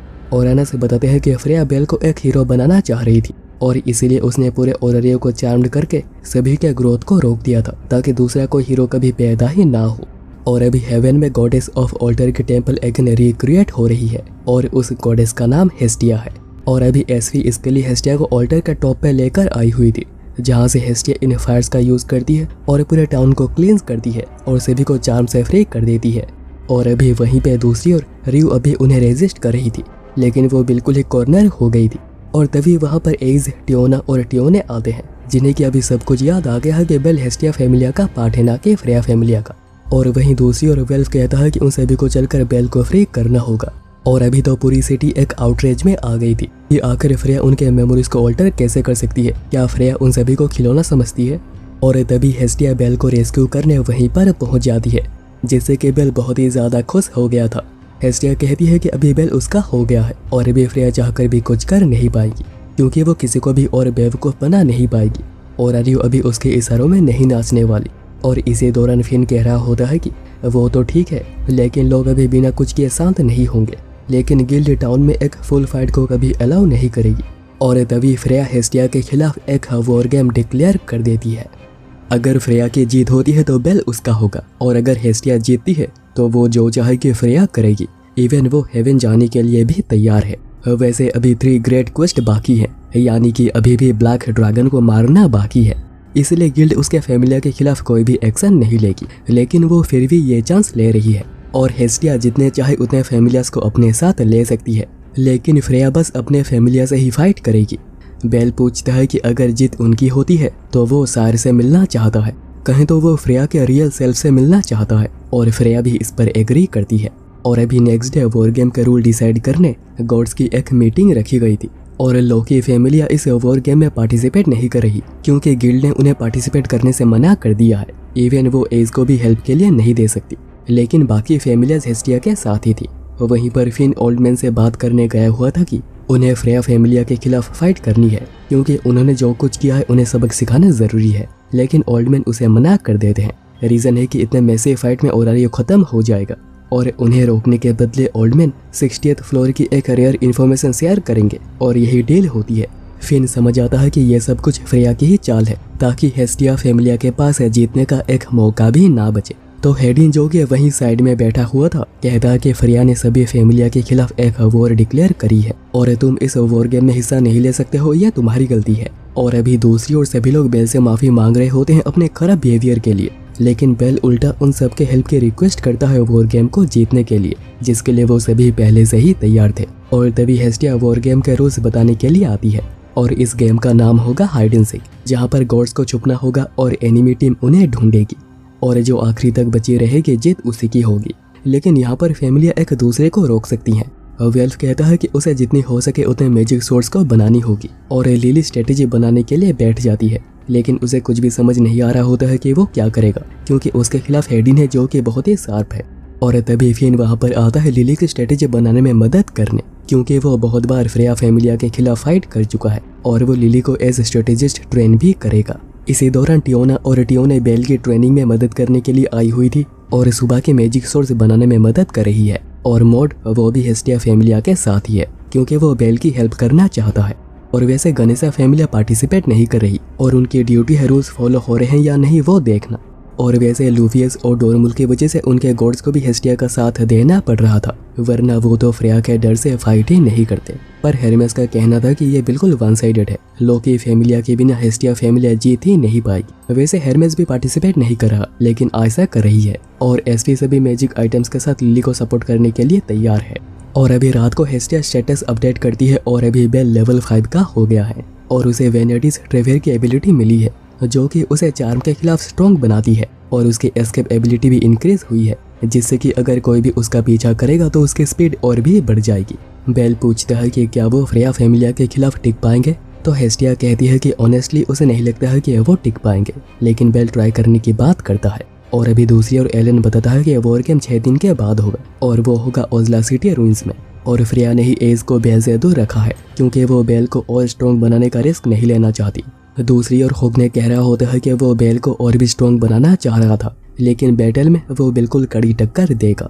और इसी दौरान वेलवेट ने होन को हील तो कर दिया था, लेकिन उसे होश अभी तक नहीं आया है। और वेलवेट सोच रही होती है कि पता नहीं कि उसने फ्रेया को बिट्रे क्यों किया और आखिर फ्रेया भी उसे बचा के रखना क्यों चाहती है। और अभी नेक्स्ट डे ल्यूनर और क्लोए आन्या को चेयर अप करने में लगी हुई थी। कहते हैं कि वो वॉर गेम का हिस्सा बनने जा रही है और उन्हें आन्या के आने का इंतजार रहेगा, लेकिन आन्या तो फाइट करने का विल ही खो चुकी थी। लेकिन तभी वहाँ पर एलन आता है और अभी अगला सीन शिफ्ट होता है, जहाँ पर ऑलमोस्ट टाइम के अंदर बेल लेवल 5 के पावर के साथ कॉम्पेटिबल हो गया था, तो शायद वो और भी ज्यादा बेहतर होता, लेकिन बेल उसके टीचिंग्स को दिमाग में रख रहा था।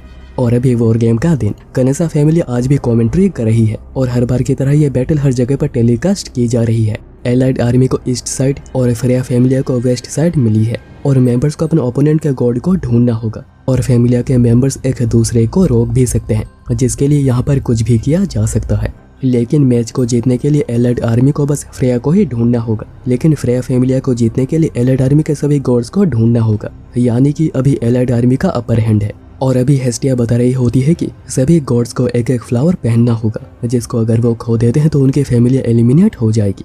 और फिर लिली एक स्पीच देती है, कहती है कि सभी गॉड्स को कहाँ पे छुपना ये वो खुद ही डिसाइड करे। वैसे सच तो यह है कि उनका ओपोनेंट बहुत ही सुपीरियर है और बहुत ही स्ट्रॉन्ग भी, लेकिन फिर भी वो इस बैटल को जीत कर रहेंगे, क्योंकि फ्रेया फैमिलिया को सबक सिखाना और बेल को बचाना बहुत ही जरूरी है। और इन बातों को सुनते ही सभी लोगों के अंदर बिल्कुल ही जोश भर जाता है और ये आइडिया फिन का ही था कि आखिर कैसे एड्रेस किया जाता है। बेल तब लिली से कहता है कि किसी चीज के बारे में उसे एक आइडिया लगा है, लेकिन ये चीज होने के चांसेस बहुत ही ज्यादा कम है। लेकिन बेल फिर भी चाहता है कि लिली इस बात को अपने दिमाग में रखे। तभी कैसेंड्रा कहती है कि उसे एक सपना आया था जहाँ पर बहुत सारी फाइट्स हो रही थी, लेकिन खुशी की बात यह थी कि विंड उन्हीं की तरफ बह रही थी। और अभी दूसरी ओर फ्रेया और उसके फैमिलिया भी तैयार थी। जल्द से जल्द वो बेल को अपना बनाना चाहती है, जिसके लिए सभी लोग बिल्कुल ही तैयार हैं।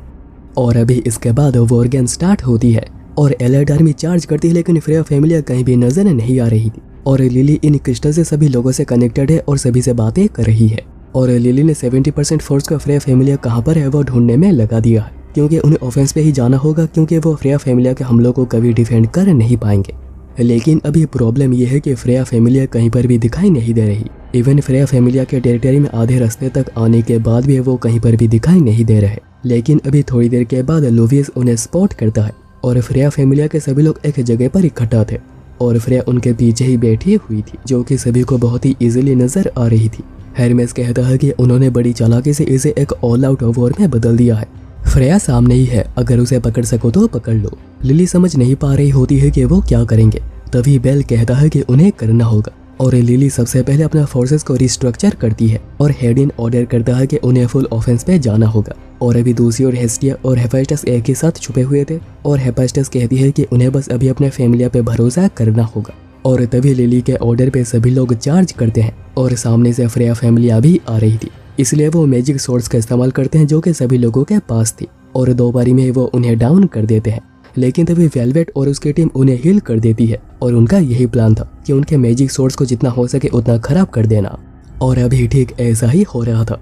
हारुमे तब लेवल बूस्ट का यूज करती है और वो एक एक को डाउन करना शुरू करते हैं, लेकिन ये सब कुछ इतना भी आसान नहीं था। मॉड और उसकी टीम प्लान के मुताबिक बिल्कुल इनविजिबल होकर आती है और वो वेलवेट के ऊपर अचानक ही मैजिक सोर्स से फ्लेम अटैक का इस्तेमाल करते हैं, जिसको कि वेलवेट रोक नहीं पाती और वो बिल्कुल ही जल जाती है। लेकिन उन्हें क्या पता था कि वेलवेट ने पहले हीलिंग मैजिक को एक्टिवेट कर रखी थी और इसलिए वो तुरंत ही हील हो जाती है और मॉड और उसके टीम की अकेली ही बैंड बजा देती है और पीछे से हेडिन भी हेल्प करके बहुतों को डाउन कर देता है। और सुबह की अब भी फाइट कर रही होती है, लेकिन उसे पता था कि वो पिछड़ते जा रहे थे। तभी हॉग ने खुद फाइट करने वहाँ पे चला आता है, लेकिन यहाँ पर सभी लोग बस उसे ही देख रहे थे और ऊपर से ये सब कुछ टेलीकास्ट हो रहा है और ये सोचते ही होगने की हालत बिल्कुल ही खराब हो जाती है और इसलिए वो खुद ही पे एक स्पेल कास्ट करना शुरू करता है, जिससे कि वो अपने पर्सनालिटी को बिल्कुल ही बदल देता है और बिल्कुल ही एक बेडेस बन जाता है। और इसी के साथ ही वो सुबाकी के साथ फाइट करता है, जो कि लेवल बूस्ट का इस्तेमाल कर रही थी। तभी वेल्व साइड से हेल्प करने की कोशिश कर रहा था, लेकिन तभी एलन उसी पे ही हमला कर देता है और वो ये देखकर काफी हैरान होता है कि इतने हमलों के बाद भी ये सोड टूटी नहीं है। और अभी दूसरी ओर आयसा और यामाटो के सामने वो 4 छुटकू आ गए थे और बेल वो तो इनविजिबल होकर फ्रेया की तरफ ही आगे बढ़ रहा था, लेकिन उसकी एर्गोनॉट स्किल अभी तक फुल्ली चार्ज नहीं हुई है। सोच रहा होता है कि अभी क्या करना बेहतर होगा और तभी साइड से वान उस पे हमला कर देता है, क्योंकि उसे आइडिया था कि बेल ऐसे ही यहाँ से आएगा और वो बेल को हराना चाहता है। लेकिन बेल उसे बिल्कुल भी चोट पहुंचाना नहीं चाह रहा था, लेकिन उसके पास और कोई चॉइस भी नहीं थी और इसलिए बेल उसे एक फायर बोल्ट के साथ ही डाउन कर देता है। लेकिन तभी ओटल खुद वहां पर हाजिर होता है और बेल की एर्गोनॉट स्किल अभी तक फुल्ली चार्ज नहीं हुई है। ओटल तब उसे अपने एक सोर्ड को देते हुए कहता है कि वो एक फ्री हिट ले सकता है और वो जैसे बिल्कुल भी होल्ड बैक ना करे। लिली भी कहती है कि अगर वो ओटल को हरा देते हैं तो उनके चांसेस बढ़ जाएंगे, इसलिए बेल आर्गो वेस्टा के साथ सोर्ड को चार्ज करता है और ओटल अपने गोल्डन सोर्ड के साथ तैयार था, जिससे कि उसने लेवल 7 के एडवेंचर्स को भी हरा रखा है। और अभी बेल फुल चार्ज होते ही आर्गो वेस्टा के साथ हमला करता है, जिसका ओटल भी काउंटर करता है और दोनों बराबरी पर एंड करते हैं। ओटल कहता है कि तुम्हारे कम लेवल को देखते हुए यहाँ पर तुमने मुझसे बेहतर किया है और क्योंकि अभी दोनों के स्पेशल हमले खत्म हो गए थे तो अभी ये बस एक रेगुलर फाइट होगी। और दूसरी ओर अभी तक एलन ने वेल्फ को हरा दिया था और सुबह की होगने को फाइनल ब्लो देने के चक्कर में डाउन हो जाती है, लेकिन वो एक कट लगाने में कामयाब हुई थी और अभी डाफने उसके सामने थी और वो सभी को ऑर्डर करती है कि उन्हें पिटना होगा।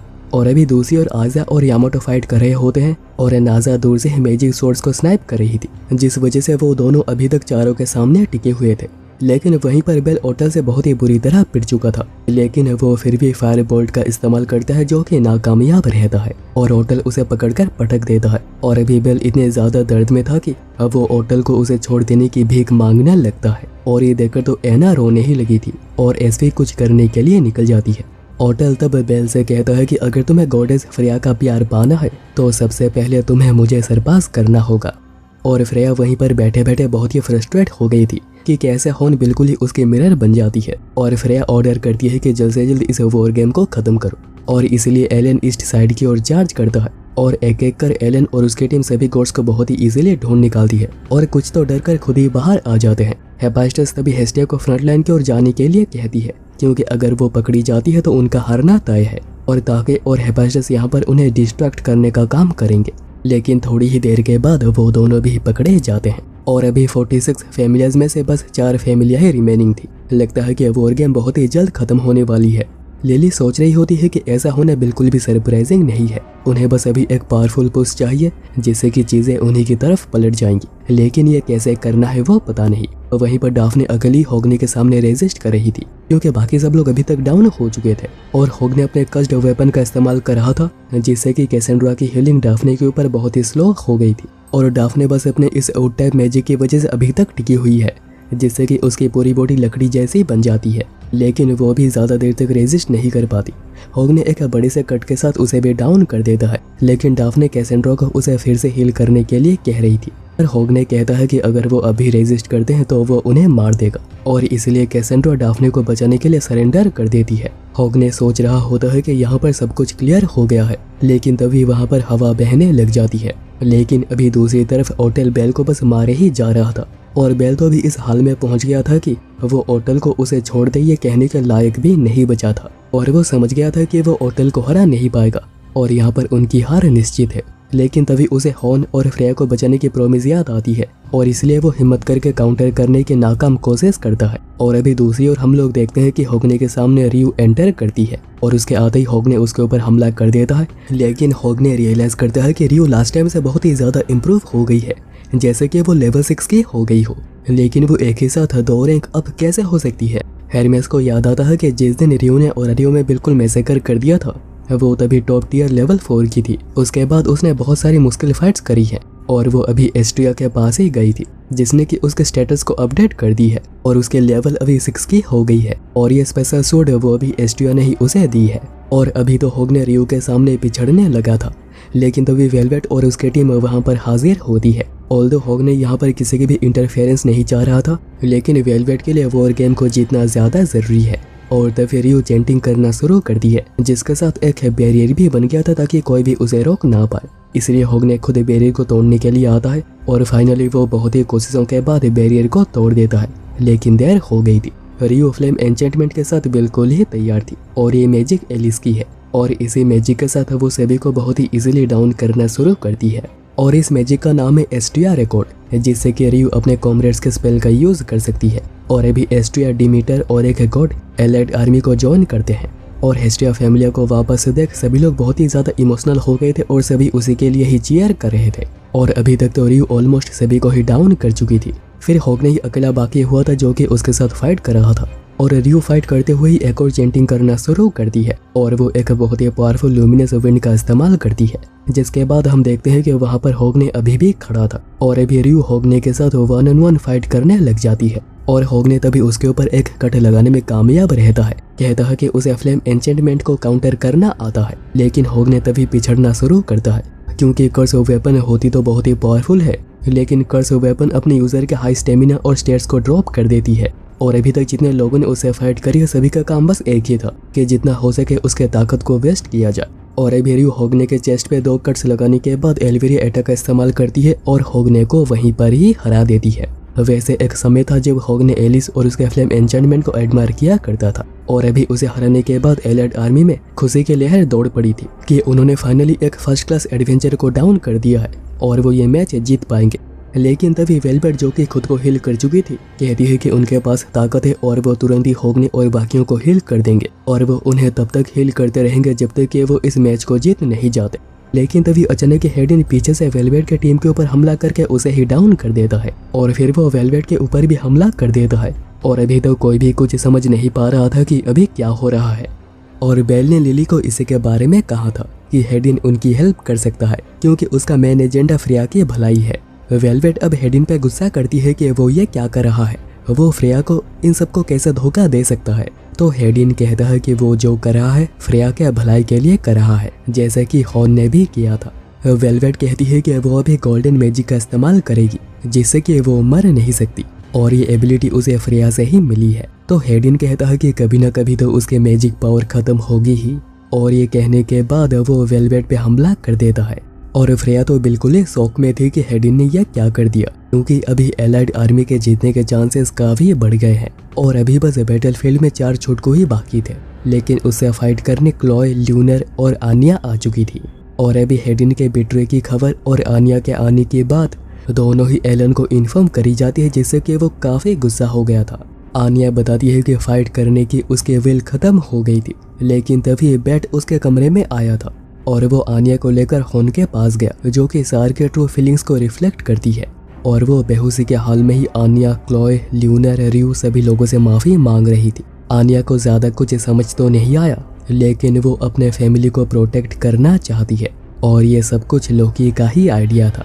और अभी दूसरी ओर रियू बेल की हेल्प करने आती है और आते ही वो बेल को हील करना शुरू कर देती है, लेकिन उसे ये भी पता था कि वो दोनों मिलकर ओटल को हरा नहीं पाएंगे। और तभी वहाँ पर मामा मिया हाजिर होती है और इसके पीछे भी लोकी का ही हाथ है।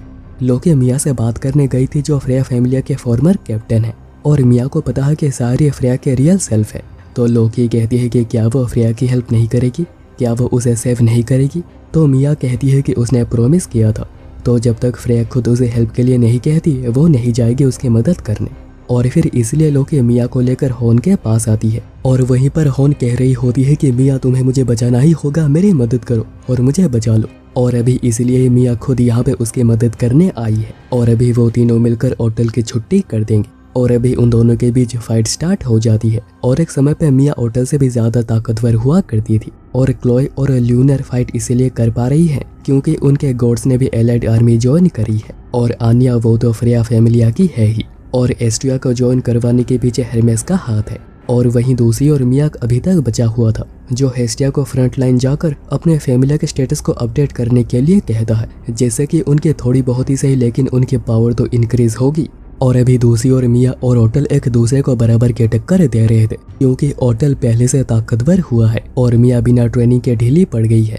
और अभी रियो बेल को पूरी तरह हिल कर रही थी और कहती है कि बैटल खत्म होने पे वो सार को खींचकर होटल लेकर आएगी। और बेल क्या करेगा तो बेल कहता है कि वो फ्रेया और खोन दोनों को ही सेव करेगा। और अभी इसके बाद पूरा हील होते ही बेल फाइट के लिए जा रहा था लेकिन तभी रियो उसे कहती है कि वो उससे प्यार करती है क्योंकि वो इस फीलिंग को अपने अंदर और दबा नहीं पा रही थी। और अभी इन बातों से बेल तो बिल्कुल ही शर्मा गया था। और अभी दूसरी ओर क्लोए यामाटो को एक मैजिक आइटम सभी को दे देने के लिए कहती है।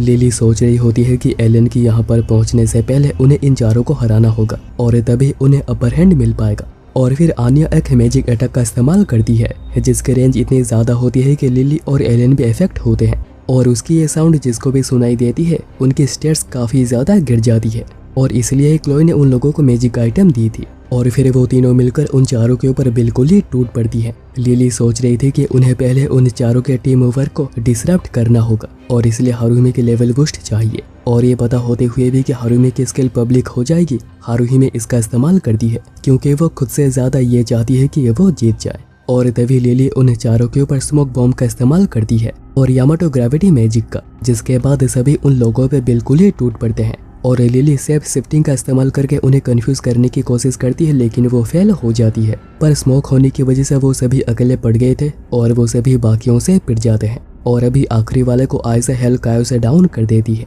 और अभी तो बस एलन और होटल ही बचे हुए हैं। और अभी तो एलन आते ही खुद आन्या से फाइट कर रही थी। लिली कहती है कि अब किसी को फ्रेया पे चार्ज करना होगा और उसके फ्लावर को ले लेना होगा और ये करने वेल्फ जा रहा था जो देखकर भी हेडिन कुछ भी नहीं करता। तब होग ने कहता है कि वो कैसे फ्रेया को बिट्रे कर सकता है, क्या वो भूल चुका है कि वो फ्रेया ही थी जिसने कि उन दोनों को सेव किया था। तो हेडिन कहता है कि बस बेल ही है जो कि फ्रेया को सेव कर सकता है। ट्रेनिंग के वक्त उसने मेक श्योर किया था कि बेल किसी भी तरह फ्रेया के बातों पे कन्विंस ना हो जाए और फ्रेया ने ही बेल को चूज किया है और उसकी खुशी बस बेल में छुपी हुई है जिससे कि होगने को जेलेसी हो रही है। इवन हेडिन कहता है कि उसे खुद भी बहुत ही ज़्यादा जेलेसी हो रही है। वो खुद फ्रेया के लिए कोई स्पेशल समवन बनना चाह रहा था लेकिन ऐसा कभी नहीं हो सकता है और फ्रेया कभी अपने गॉडेस हुड में रहकर खुश नहीं रह पाएगी। वो कभी उस प्यार को हासिल नहीं कर सकती जिसको पाने के लिए वो पागल हो गई है। होग ने कहता है कि उसे कुछ भी समझ नहीं आ रहा लेकिन वो सार के स्माइल को खोना नहीं चाहता और इसीलिए वो अभी उनके साथ है।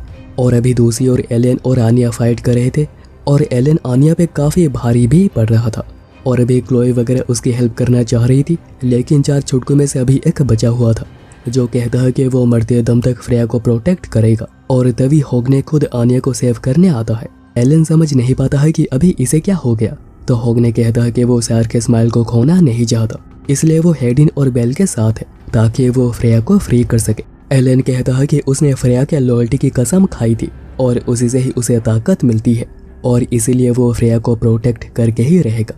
और अभी दूसरी ओर होटल अकेला ही मिया, रियू और बेल को डोमिनेट कर रहा था। कहता है कि अगर तुम मुझे हरा नहीं सकते हो तो तुम गॉडेस को आखिर कैसे प्रोटेक्ट करोगे। और होटल तभी गोल्डन सोर्ड की भी चैंटिंग शुरू करता है जिसे रोकने के चक्कर में मिया के चेस्ट पे एक बहुत ही बड़ा कट लग जाता है और होटल उसे फिनिश करने ही जा रहा होता है कि बेल बीच में आकर उसे बचा लेता है। और अभी दूसरी ओर हेस्टिया फ्रंटलाइन आ गई थी और लिली उसे जो फाइट कर सकते हैं उनके स्टेटस को अपडेट करने के लिए कहती है और वो यहाँ पर चीजें संभाल लेंगे और हारुहिमे को एक बार और लेवल बूस्ट का इस्तेमाल करना होगा और तभी होटल को बीट किया जा सकता है। और अभी होटल के गोल्डन सोर्ड से वो तीनों बस बाल बाल बचे थे लेकिन वो एक और गोल्डन सोर्ड से अटैक तुरंत ही कर देता है लेकिन तभी हेडिन हमला करके उसके हमले को डिफ्लेक्ट कर देता है। हेडिन कहता है कि उन्हें एक स्ट्रेटेजी के साथ फाइट करनी चाहिए थी ना कि ऐसे। हेडिन आगे ये भी कहता है कि उसने जानकर होग ने एलन सभी लोगों के फाइट बेल से करवाई थी ताकि बेल ताकतवर हो सके लेकिन होटल ने उसके साथ प्रैक्टिस करने से मना कर दिया था। तो क्या उसे पहले से ही पता था कि हेडिन क्या करेगा। तो होटल मना करता है लेकिन उसे गट फीलिंग आई थी कि वो सभी उसके खिलाफ खड़े हुए होंगे और अभी हेडिन उन तीनों को मिलकर 10 सेकंड का वक्त उसे देने के लिए कहता है, जिसके लिए वो तीनों होटल पे टूट पड़ते हैं। होटल की चैंटिंग पूरी हो जाती है और वो होटल पे हमला करना शुरू करता है। बेल, रियो और मिया के अटैक के साथ ही हेडिन अपने अटैक्स का तड़का भी लगा रहा था और हेडिन ने यह प्लान बहुत पहले से ही तैयार कर रखा था, लेकिन उसके पास कोई टीम नहीं थी जो कि इसका इस्तेमाल कर पाए और इसीलिए उसने इस आइडिया को ड्रॉप कर दिया था। लेकिन अभी इसी से वो होटल को डोमिनेट कर रहा है और अभी दूसरी ओर एलन आन्या को रुक जाने कह रहा था, वरना वो उसे मार देगा। हॉगने तब कहता है कि आज एलन के हमलों में वो धार नजर नहीं आ रही, क्या वो अपने प्यारी बहना को चोट पहुंचाना नहीं चाहता? तो एलन बिल्कुल ही गुस्सा हो जाता है। आन्या तब कहती है कि उसे बैट से एक बात पता चली है कि अगर एलन उसे हिट करता और वो उसे मारना चाहता तो कब का वो उसे मार चुका होता, लेकिन उसने कभी ऐसा नहीं किया, जिससे कि आन्या को खरोच भी आए। हॉगने कहता है कि तुम जिससे प्यार करते हो उसे तुम कभी चाहकर भी अबंडन नहीं कर पाओगे, और एलन ही था जिसने फ्रेया से कहकर आन्या को फैमिलिया से दूर करवाया था, क्योंकि वो समझ चुका था कि अगर आन्या यहाँ पर रहेगी तो वो यहाँ पर सरवाइव नहीं कर पाएगी।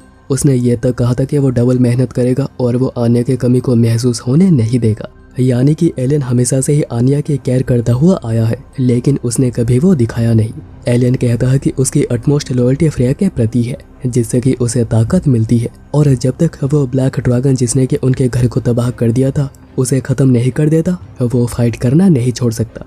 और फिर वो चैंटिंग करना शुरू करता है और डायरेक्ट ही आन्या पे हमला करता है, और इसकी इंटेंसिटी इतनी ज्यादा थी कि कुछ भी समझ नहीं आता है कि वहाँ पर आखिर क्या हुआ। और वहीं दूसरी तरफ बेल और रियो एक टीम की तरह काम कर रहे थे। बेल ओटल से उसके सोर्ड को छीन लेता है और रियो उसके चेस्ट पे अटैक करने लग जाती है, जिसके बाद हेडिन भी एक पावरफुल मैजिक से ओटल को हिट करता है, लेकिन ओटल इसके बाद भी सरवाइव कर गया था। वो पहले हेडिन को पकड़ता है और उसे पटकता है, और फिर मिया, रियो और बेल तीनों को एक साथ पकड़ के मारने लगता है, और यह है ओटल का बीस्ट मोड, उसका ट्रम्प कार्ड। ओटल पूछता है कि आखिर हेडिन क्या चाहता है, क्योंकि वो तो इससे बेहतर स्ट्रेटेजी बना सकता था। हेडिन कहता है कि उसने सही कहा, अगर वो चाहता तो वो डायरेक्ट चलकर फ्रेया के फ्लावर को लेकर एलाइड आर्मी को एक ही सेकंड में जिता सकता था, लेकिन उसका यह पॉइंट नहीं था, वो पॉइंटलेस होता। एक बार फ्रेया ने उसे अपने किंग के ड्यूटी से फ्री करी थी, और अभी उसकी बारी है फ्रेया को गॉडेसहुड से फ्री करने की, क्योंकि फ्रेया जिस पावर को पाना चाहती है उसी की वजह से वो अंदर से टूटती जा रही है। उसे तकलीफ हो रही है, वो हमेशा ही रोती रहती है, उसके गाल हमेशा ही भीगे रहते हैं, और हेडिन ये नहीं देख सकता। वो फ्रेया के भलाई के लिए सभी लोगों के सामने बुरा बनने को भी तैयार है, और यही उसकी लॉयल्टी है। लेकिन ओटल कहता है कि तुम्हें जिस गॉडेस ने ब्लेसिंग्स दी है तुम आखिर उसे अपोज कैसे कर सकते हो। और तभी हारुई वहीं पर पहुंचकर बेल को छोड़कर बाकी तीनों को लेवल बूस्ट देती है, ताकि वो तीनों ओटल से फाइट कर सके, और उसी समय हेस्टिया बेल के स्टेटस को अपडेट कर देगी। और अभी वो तीनों मिलकर ओटल से फाइट कर रहे थे, लेकिन ओटल के लिए वो फिर भी काफी नहीं था। और अभी यहाँ पर स्टेटस अपडेट होते ही हारुई उसे लेवल बूस्ट दे देती है, जिसके बाद हारुई बेहोश हो जाती है, क्योंकि उसके पास और मैजिक पावर नहीं बची थी। लेकिन अभी बेल की स्पीड और ताकत और भी ज्यादा बढ़ गई थी, और वो सभी के साथ मिलकर ओटल को फेस करता है, लेकिन ओटल फिर भी उन चारों को ही एक ही साथ संभालने में लगा हुआ था, जबकि टेक्निकली वो 3 लेवल 7 और एक लेवल 6 का है। लेकिन अभी बेल को छोड़कर वो तीनों ही एग्जॉस्ट हो गए थे, बस बेल ही लगातार हमला करे जा रहा था, लेकिन वो ये समझ नहीं पा रहा था कि आखिर वो कैसे ओटल को हराएंगे। और तभी हेडिन अगेन हमला करता है, लेकिन ओटल उसे काउंटर कर उसे डायरेक्ट फिनिश करने जा रहा था, लेकिन आखिरी वक्त पे बेल आकर उसे बचा लेता है। और फिर हेडिन बेल से कहता है कि तुम्हें फ्रेया को बचाना ही होगा, और वो बेल के ऊपर अपने स्पेल का यूज करता है, जिससे कि उसके स्पीड और पावर पहले से भी और बढ़ गई थी। और अभी इसके बाद ओटल को थोड़ी बहुत प्रॉब्लम होना चालू हो गई थी, लेकिन वो थोड़े समय के बाद ही उसके स्पीड को भी मैच करना शुरू कर देता है। पर बेल सोच रहा था कि वो इस बार जीत कर ही रहेगा, वो कमजोर है और वो अकेला उसे हरा नहीं सकता है, लेकिन वो सभी मिलकर उसे हराएंगे। और तीनों मिलकर एक साथ ओटल पे अटैक करना शुरू कर देते हैं। और तभी बेल पीछे से एर्गो वेस्टा की तैयारी कर रहा होता है, जो देख ओटल उसी की तरफ चार्ज करता है, और ओटल उसके दाहिने हाथ को हिलता हुआ देख समझ आता है कि आखिर वो कैसे और कहां से हमला करेगा। और यही बेल की चाल थी जो कि वान ने उसे बताई थी कि वो अपने दाहिने हाथ जो कि हिलता रहता है उसे वो अपने एनिमी को लूर कर सकता है। और तभी मिया सोबेल से ओटल के पेट पे हमला करती है, जिसके बाद वो पंचेस के बारी से कर देती है, और फिर रियो उसके ऊपर लुमिनस विंड का भी इस्तेमाल करती है। और अभी बारी थी बेल के फायरबोल्ट अटैक की, जिसमें कि वो अपनी पूरी जान लगा देता है, जिससे कि ओटल इतनी तेजी से टकराता है कि स्टेडियम ही टूट गई थी। लेकिन ओटल इसके बाद भी खड़ा हो जाता है, पर तभी थोड़ा आगे जाने के बाद ओटल बैठ जाता है, यानी कि उसने हार मान ली है। लेकिन बेल को पता था कि ओटल अब भी फाइट कर सकता है। ओटल तब पूछता है कि क्या तुम गॉडेस फ्रेया को बचा सकते हो, तो बेल हाँ कहता है। तो ओटल कहता है कि मुझे देखना है, और तभी हेस्टिया बताती है कि एलन इसी तरफ आ रहा है और उससे पहले बेल को फ्रेया तक पहुंचना होगा, और इसलिए बेल उसी तरफ भागने लगता है और इसलिए बेल अपनी स्पीड और भी ज़्यादा बढ़ाता है। लेकिन एलन उसके बहुत ही ज़्यादा करीब आता जा रहा था। तब लिली क्रिस्टल से रिक्वेस्ट करने लग जाती है कि अगर अभी तक कोई बचा हुआ है तो प्लीज़ बेल की मदद करो, उसे मदद की बहुत ही ज़रूरत है। और अभी तो एलन बिल्कुल ही उसके करीब आ गया था और वो तो उस पर हमला भी कर देता है, जिससे कि बेल बस बाल ही बच गया था। लेकिन एलन फिर उसके करीब पहुंच जाता है और तभी बेल की एस्केप एबिलिटी काम आती है। ये चेज करने पर उसकी स्पीड बढ़ जाएगी और अभी ठीक ऐसा ही होता है। वो काफ़ी स्पीड से एलन को बहुत ही पीछे छोड़ देता है। लेकिन अभी सामने तो गार्ड बाकी थे और पीछे से एलन वो तीनों मिलकर बेल के ऊपर अटैक करने की कोशिश करते हैं। लेकिन तभी वेल्फ अपने मैजिक का इस्तेमाल करता है, जिससे कि उन सभी का स्पेल वहीं पर ही फट जाता है और फिर वेल्फ एलन के ऊपर फ्लेम अटैक का इस्तेमाल करके उसे भी खत्म कर देता है। और अभी इसके बाद बेल फ्रेया के पास पहुंच गया था और अभी और कोई बचा हुआ नहीं था जो कि बेल को रोकेगा। और फ्रेया तभी आखिरी कोशिश के तौर पे चार्म का भी इस्तेमाल करती है, लेकिन वो भी काम नहीं करता। फ्रेया कहने लगती है कि आखिर तो मेरे क्यों नहीं हो जाते, तुम मेरे प्यार को बार बार रिजेक्ट क्यों कर रहे हो? ना ही तुमने मुझे एज ए सार चूज किया और ना ही एज ए फ्रेया। क्या तुम्हें समझ नहीं आ रहा है कि मैं तुम्हें लेकर पागल हो गई हूँ? क्या तुम ये समझ नहीं पा रहे हो कि मैं तुम्हारे बिना जी नहीं सकती हूँ? मैं सिर्फ तुमसे ही प्यार करती हूँ। तो बेल कहता है कि मैं कभी तुम्हारा नहीं हो सकता, मैं बस तुम्हारे इस क्रश वाले चीज को बंद कर सकता हूँ जिसको कि तुम प्यार समझती हो। और फिर बेल उसके फ्लावर को ले लेता है और एलाइड आर्मी जीत जाती है। और अभी इसके बाद अगला सीन शिफ्ट होता है। फ्रेया सोच रही होती है कि उसे एक रियल प्यार क्या होता है वो जानना था। वो प्यार को देखना चाह रही थी क्योंकि वो गॉडेस ऑफ लव है और उसे पूरे वर्ल्ड में बस एक से ही प्यार हुआ और उसने कभी उसे चूज नहीं किया। और तभी उसे याद आता है कि बेल उसके रियल सेल्फ से मिलना चाह रहा था। और फ्रेया इसके बाद मिया के होटल उसे मिलने के लिए आती है। और अभी तो फ्रेया के फैमिली डिसबैंड हो गई है और उसके सभी एसेट्स भी जा चुकी हैं। और फ्रेया ने अपने फैमिली को एक आखिरी मैसेज भी दी है कि एक ऐसा हीरो बनना जिसे इस वर्ल्ड को नीड हो। मिया कहती है कि अभी तो तुम्हें काम करके ही खाना होगा क्योंकि अभी तो तुम्हारे पास और कुछ भी नहीं बचा है। और तभी फ्रेया को बाहर बेल, क्लोय, ल्यूनर, र्यू और आन्या मिलते हैं। फ्रेया बेल से पूछती है कि अभी उसे क्या चाहिए। इतनी बार उसे रिजेक्ट करने के बाद वो यहाँ पर फिर से क्यों आया है, लेकिन वो तो बस मजाक कर रही थी। वो खुश है कि बेल ने उसके लव को, जो लव नहीं था एक ऑब्सेशन था, उससे उसे बचा लिया है। लेकिन अभी फ्रेया बाकियों से बस सॉरी कहकर वहाँ से जा रही थी। लेकिन तभी र्यू उसे चांटा लगाती है, कहती है कि अगर वो सॉरी फील कर रही है तो सामने कहे। और वो आगे ये भी कहती है कि तुमने मुझे सेव किया था तो अभी तुम इस रिस्पॉन्सिबिलिटी से बचकर जा नहीं सकती हो, तुम्हें हमारे साथ हमेशा के लिए रहना होगा। और ये क्लोय और ल्यूनर का भी कहना था। और फिर आन्या रोते हुए कहती है कि उसे कुछ समझ नहीं आ रहा, वो बस अपने सार से दूर जाना नहीं चाहती। और फिर बेल उसे अपना वाला पेंडेंट रिटर्न करता है, कहता है कि मैं तुम्हारा प्यार तो नहीं बन सकता लेकिन मैं तुम्हारा प्रोटेक्टर बन सकता हूँ और मैं मेक श्योर करूँगा कि तुम्हें कभी भी कोई भी प्रॉब्लम ना हो। और तभी सार कन्फेस करती है कि वो गॉडेस बने रहना नहीं चाहती है, वो इसे छोड़ना चाहती है और वो बस सार बनकर उन सभी के साथ ही रहना चाहती है। जिसके बाद सभी खुशी से उसे हक करते हैं। और ये देखकर हेडिन, होगने, वो चार छूट को सभी लोग बहुत ही खुश थे। और हेडिन तो बेल को लेकर प्राउड भी महसूस कर रहा था, लेकिन एलन का नहीं कह सकते हैं कि वो खुश है भी या नहीं। और हॉर्न, वो भी बहुत ही खुश है कि बेल ने उसे और फ्रेया दोनों को ही बचा लिया।